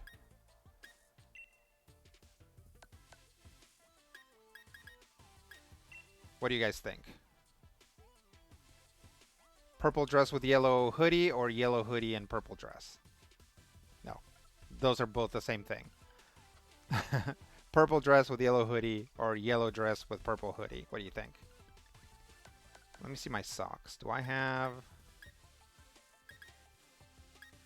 white, black, yellow? I actually don't have purple socks.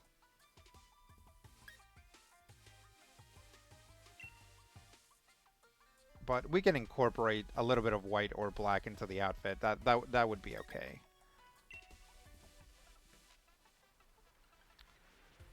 Let's see. Harvester says red dress with purple hoodie was great. Purple hoodie, yellow dress though. Red dress with purple hoodie. Let's look at it again.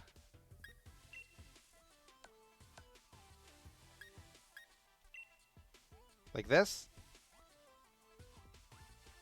I mean, this is something. What does the dress look like in general? I mean, this doesn't look bad.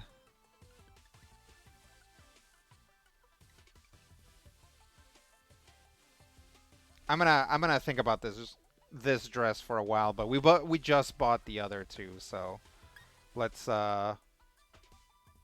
incorporate one of them. Let's do... I feel like we haven't used the purple hoodie very much.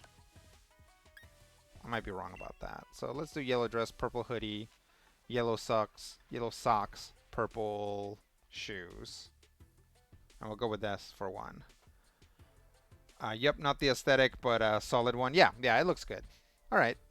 I think we'll go with this for now. I mean, we could just not do the hoodie. The problem with that, though, is that we literally just arrived in, like, the cold town. So it doesn't make sense to not wear the hoodie now.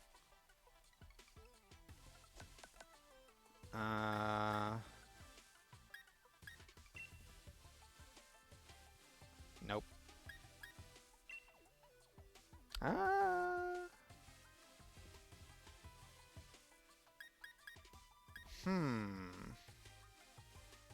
This looks cool.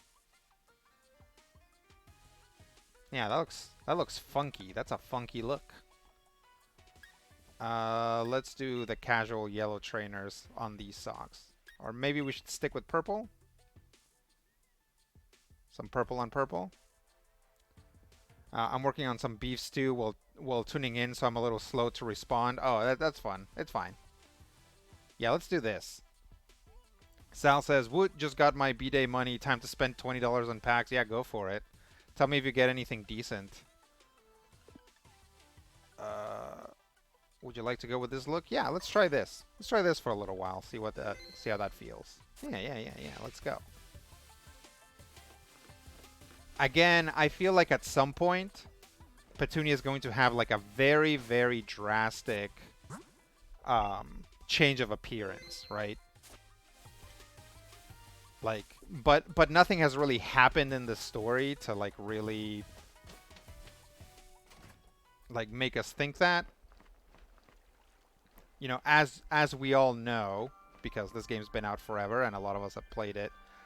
Eventually, Petunia is going to start, like, I guess, cracking into the overall mystery of the that's going on here. So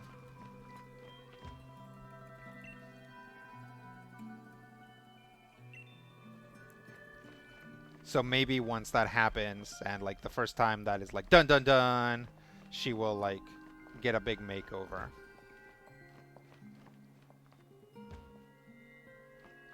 Oh.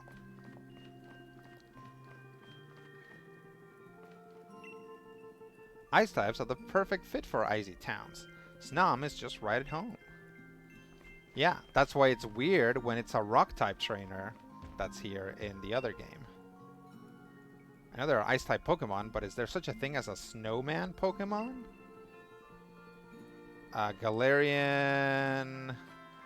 Darmanitan, right? That's a little snowman. Or he can, like, transform into a snowman. Like, Chapter 2 Ramza. Yeah, definitely, right? It's like, oh, snap. Like, the plot has happened. Petunia needs to, like, let down her hair or something. Like, Petunia means business.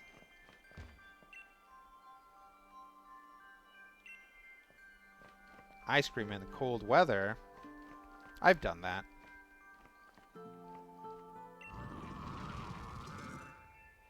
That's cute. Okay, got 18 packs. Thanks to have a few extra gems already. That's cool.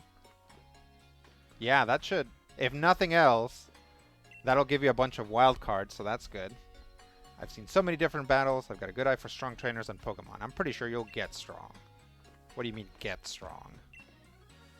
My Corviknight and I have been flying all over as a taxi. We could really do with a bit of rest.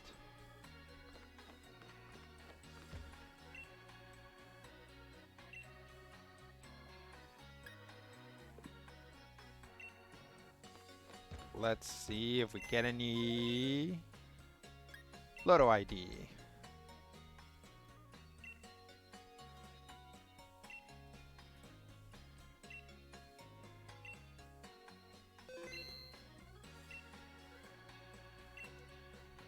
Here's your number.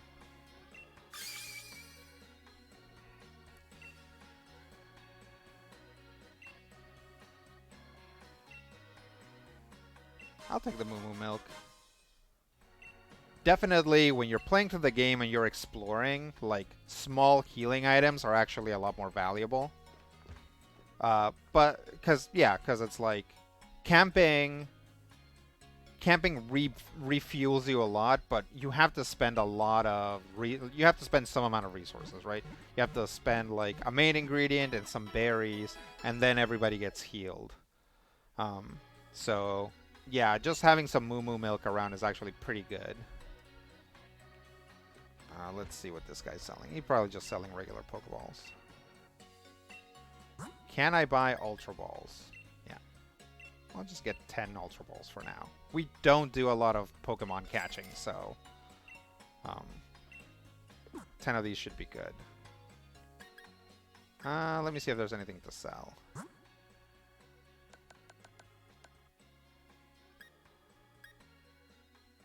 Yeah, we'll sell this.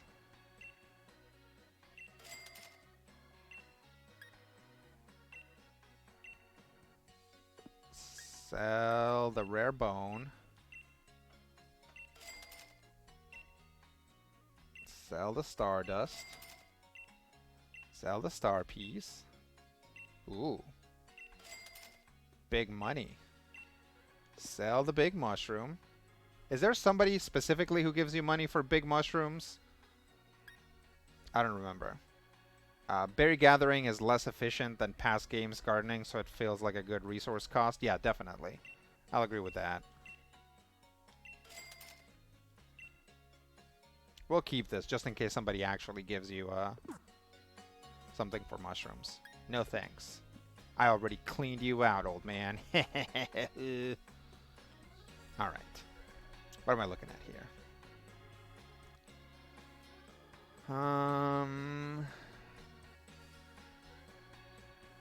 What do I want? Here we go. save. And let's... Yeah, like half an hour. I don't want to jump into the gym challenge. So let's see.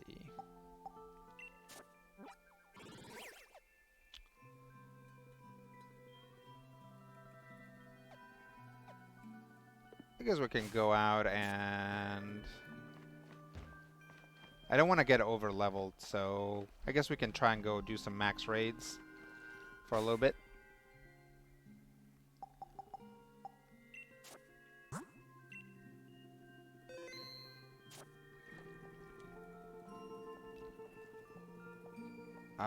Motostoke, where a guy buys specific treasures for premium randomly chosen. Oh, that guy is in Stow-on-Side. No. Crap, I forget what the town is called. It's this one.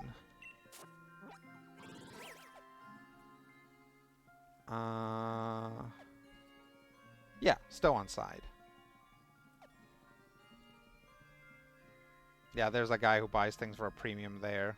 But, yeah, you have to go in and be like, what are you selling? Or what are you buying, I guess. So, yeah, let's go do some max raids.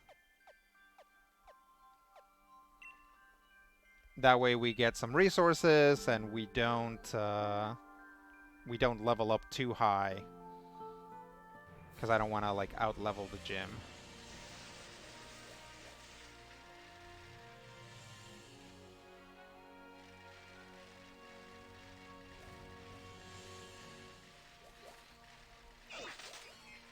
Oh, invoke the Ancients? Nice.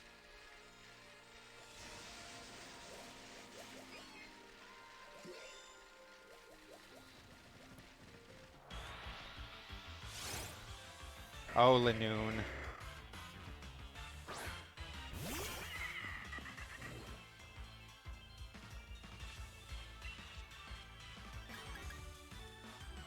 Let's... What level is it? Oh, 30? Yeah, let's incinerate.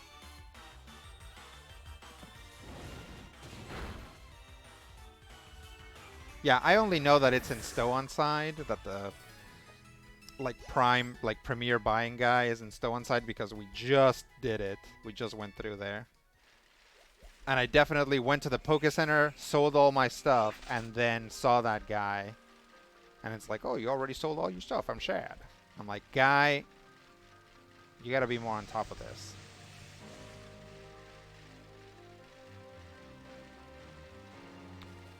So, what is this thing? Where is it? Yeah, Cinchino or a Minchino or whichever one this is. I wanted to use one for raids because it has an ability.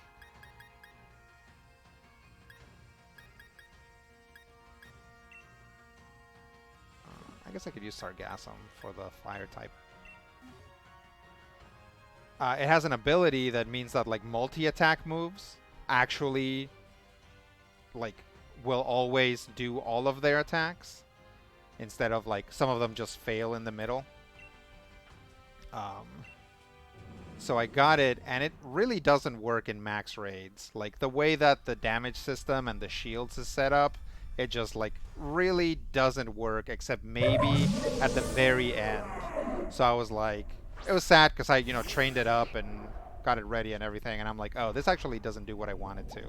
And that, that happens sometimes in games like this. Zal says, well, got some new rares and mythics, but mostly second copies of ones I already had. That's good too.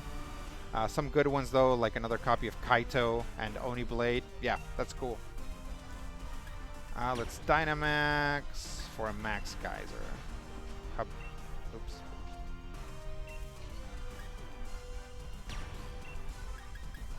Uh, 110. That's pretty good.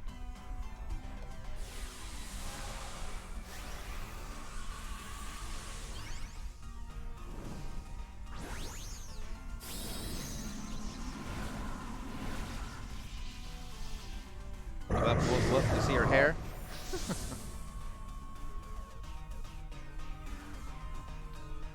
Love Minchino for raids. Mine has Technician, and it's still solid. Helping Hand, Last Resort, Bullet Seed, and Rock Blast.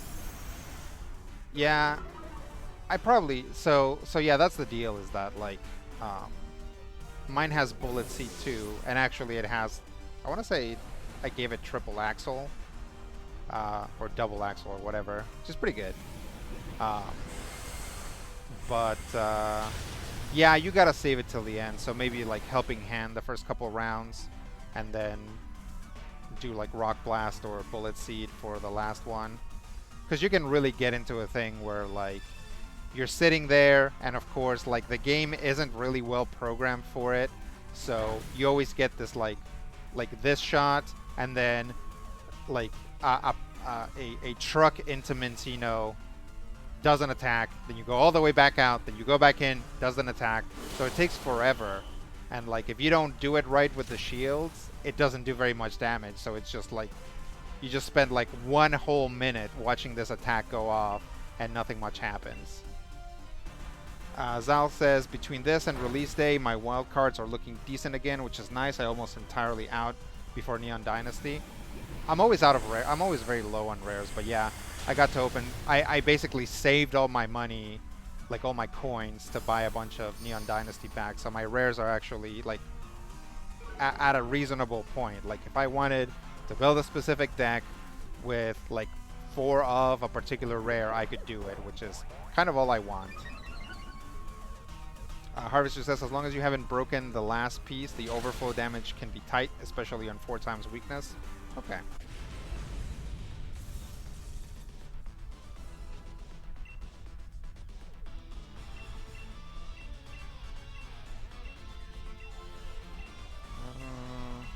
Yeah, let's try Great Ball.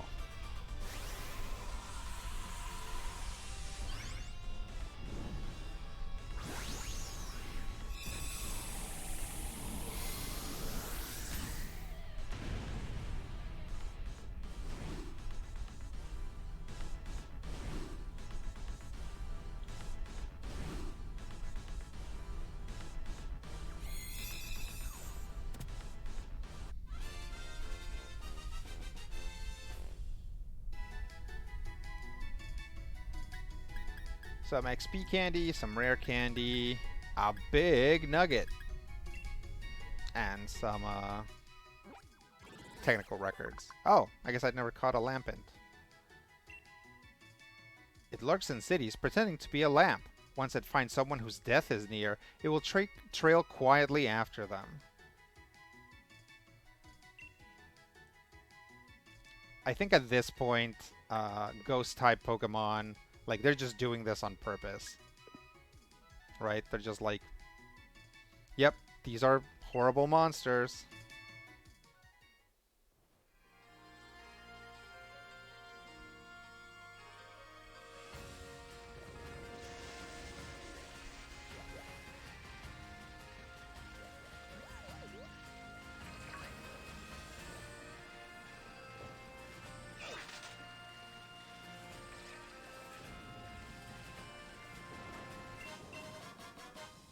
A Pokeball. Let's see what's in here. Oh, snap. It's a Skuntank. What do I have that's good against a Skuntank? I guess a fighting type.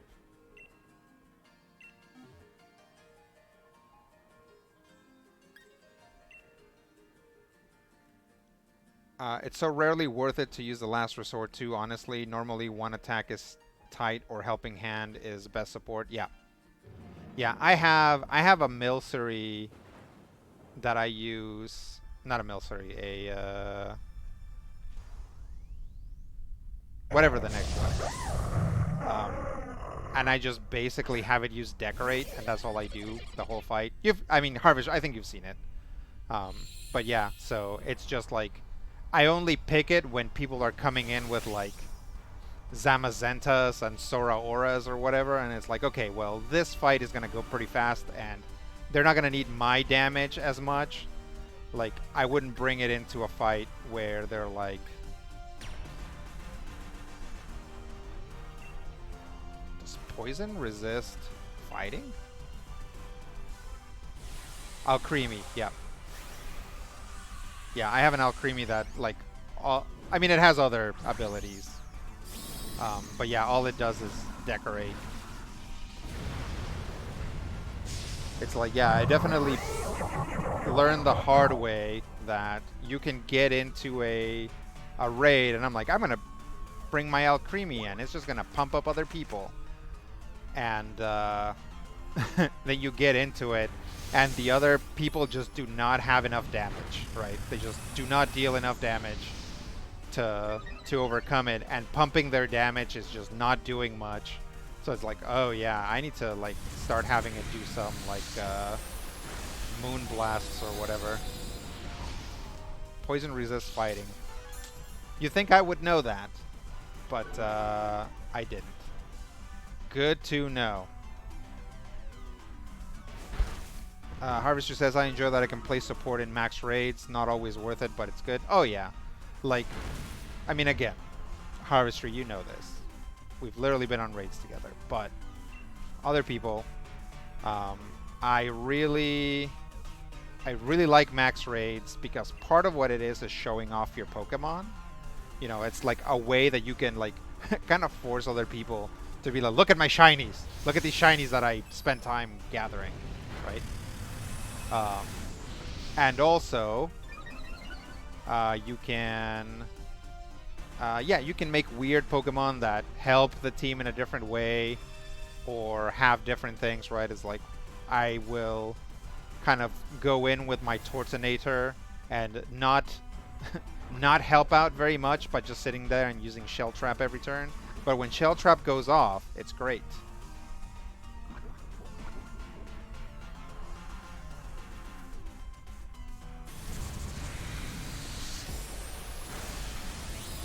Yeah. That's okay. We'll see.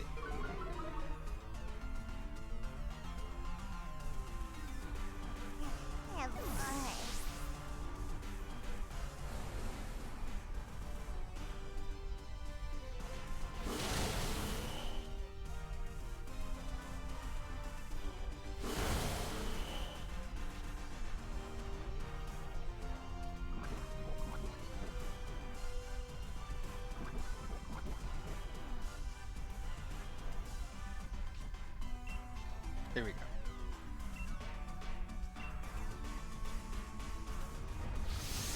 At least all these max knuckles are powering up that little donkey.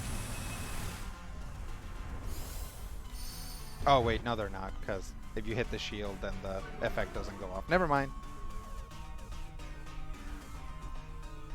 Probably the first one did power them up, and then after that it's been nothings.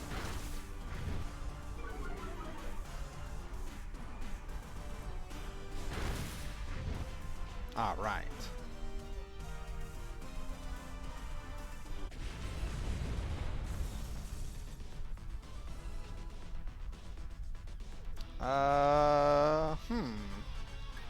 I think I'm gonna get confused if I catch another Skuntank.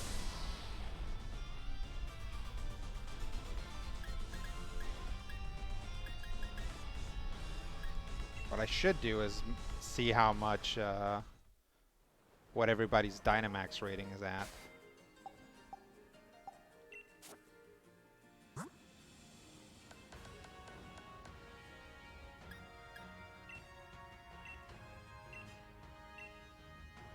Okay, Peppers was at 0. Sargasms was at 0. And that's all I had, so that's okay.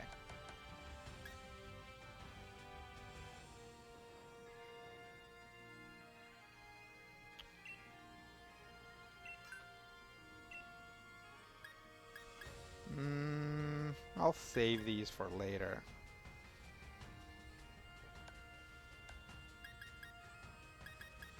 Oh, the Luminous Moss.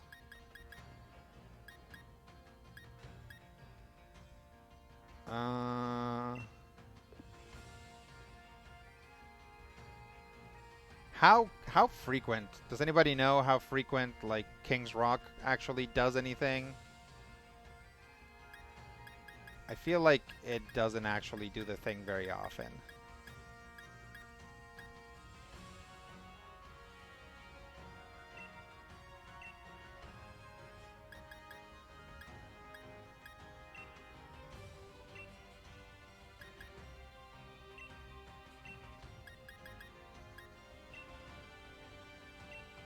All right. All right, a shiny stone. Some feathers. I should probably use those feathers on them, but I don't know. Harvester says, oh, thinking back to the discussion on Legends and its shiny rates. Last night after your stream, I loaded up the game, went to 2 different outbreaks hoping to find shiny. So this is Arceus. For both of them, I found another unrelated shiny on the way. I caught a shiny Ghastly and a Boniri. Yeah, actually, except for one, every shiny that I've caught was not at an outbreak. Also, I'm like, do certain shinies have like a higher rate of appearing? Because now I actually have one of each shiny of the Shinx line. And I'm like, why do I keep finding these specific shinies? But I think it's just because there's a lot of Shinx and Luxios and whatever Luxrays just kicking around. So it's like you are more likely to find those shinies because I think those guys are literally in every map. There is a Shinx family critter. Maybe not on the beach one, but maybe even then. Makes sense if you have your dex entry marked for them. Yeah, at this point, I have my dex entries for pretty much everyone. King's Rock used to be like 12% chance to flinch. Nah. I mean, we'll equip it because we got nothing to lose. But yeah, I don't think it clicks on very often. Yeah, so I've definitely done a thing where I'm like, okay, well, I'm done pursuing whatever I'm pursuing right now in Legends Arceus. I'm just gonna fly around and listen for shinies, and it's worked a couple times. I mean, they weren't great shinies. I got like a shiny Carnivine out of the deal, but a shiny's a shiny, right? All right. Well, we got to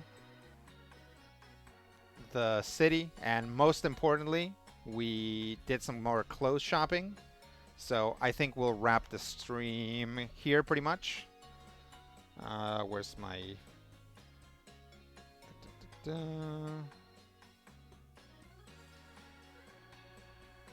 So, yep, thanks for hanging out.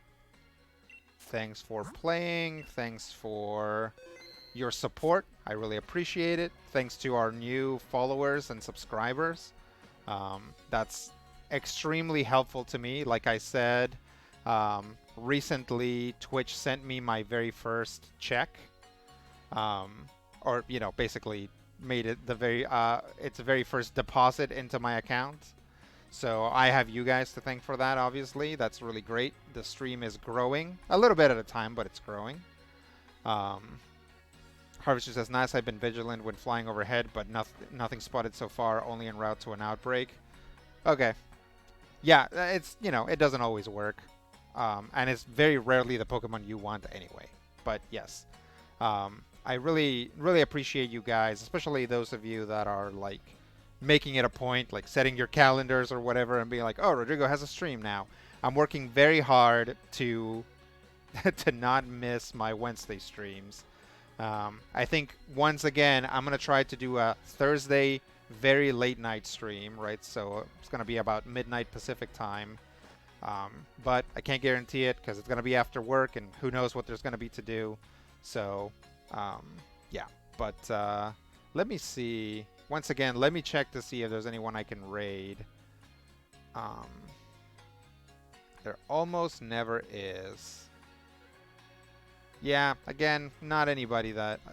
I've said this before, but the people that I... when I watch Twitch and the people that I've started talking to, are not during the time when I stream. So they're all like either coming in later or already done earlier. So what are you going to do? But yeah, we will catch you guys either tomorrow or for sure next week. Um, let's see. Is there anything else? I don't think so. Obviously, keep an ear out for new Major Spoilers podcast, new Critical Hit. If you're a patron for Major Spoilers, you'll get your Critical Hit a little bit early. For future, would you be open to raid suggestions? Sure, but not for not during Poison Team. It would have to be like for a um, for something else, because Petunia's Pokemon are just not very good for raids right now. They can only really handle 2 to 3 star raids. But yeah, we can talk about it. All right, I'll catch you guys later.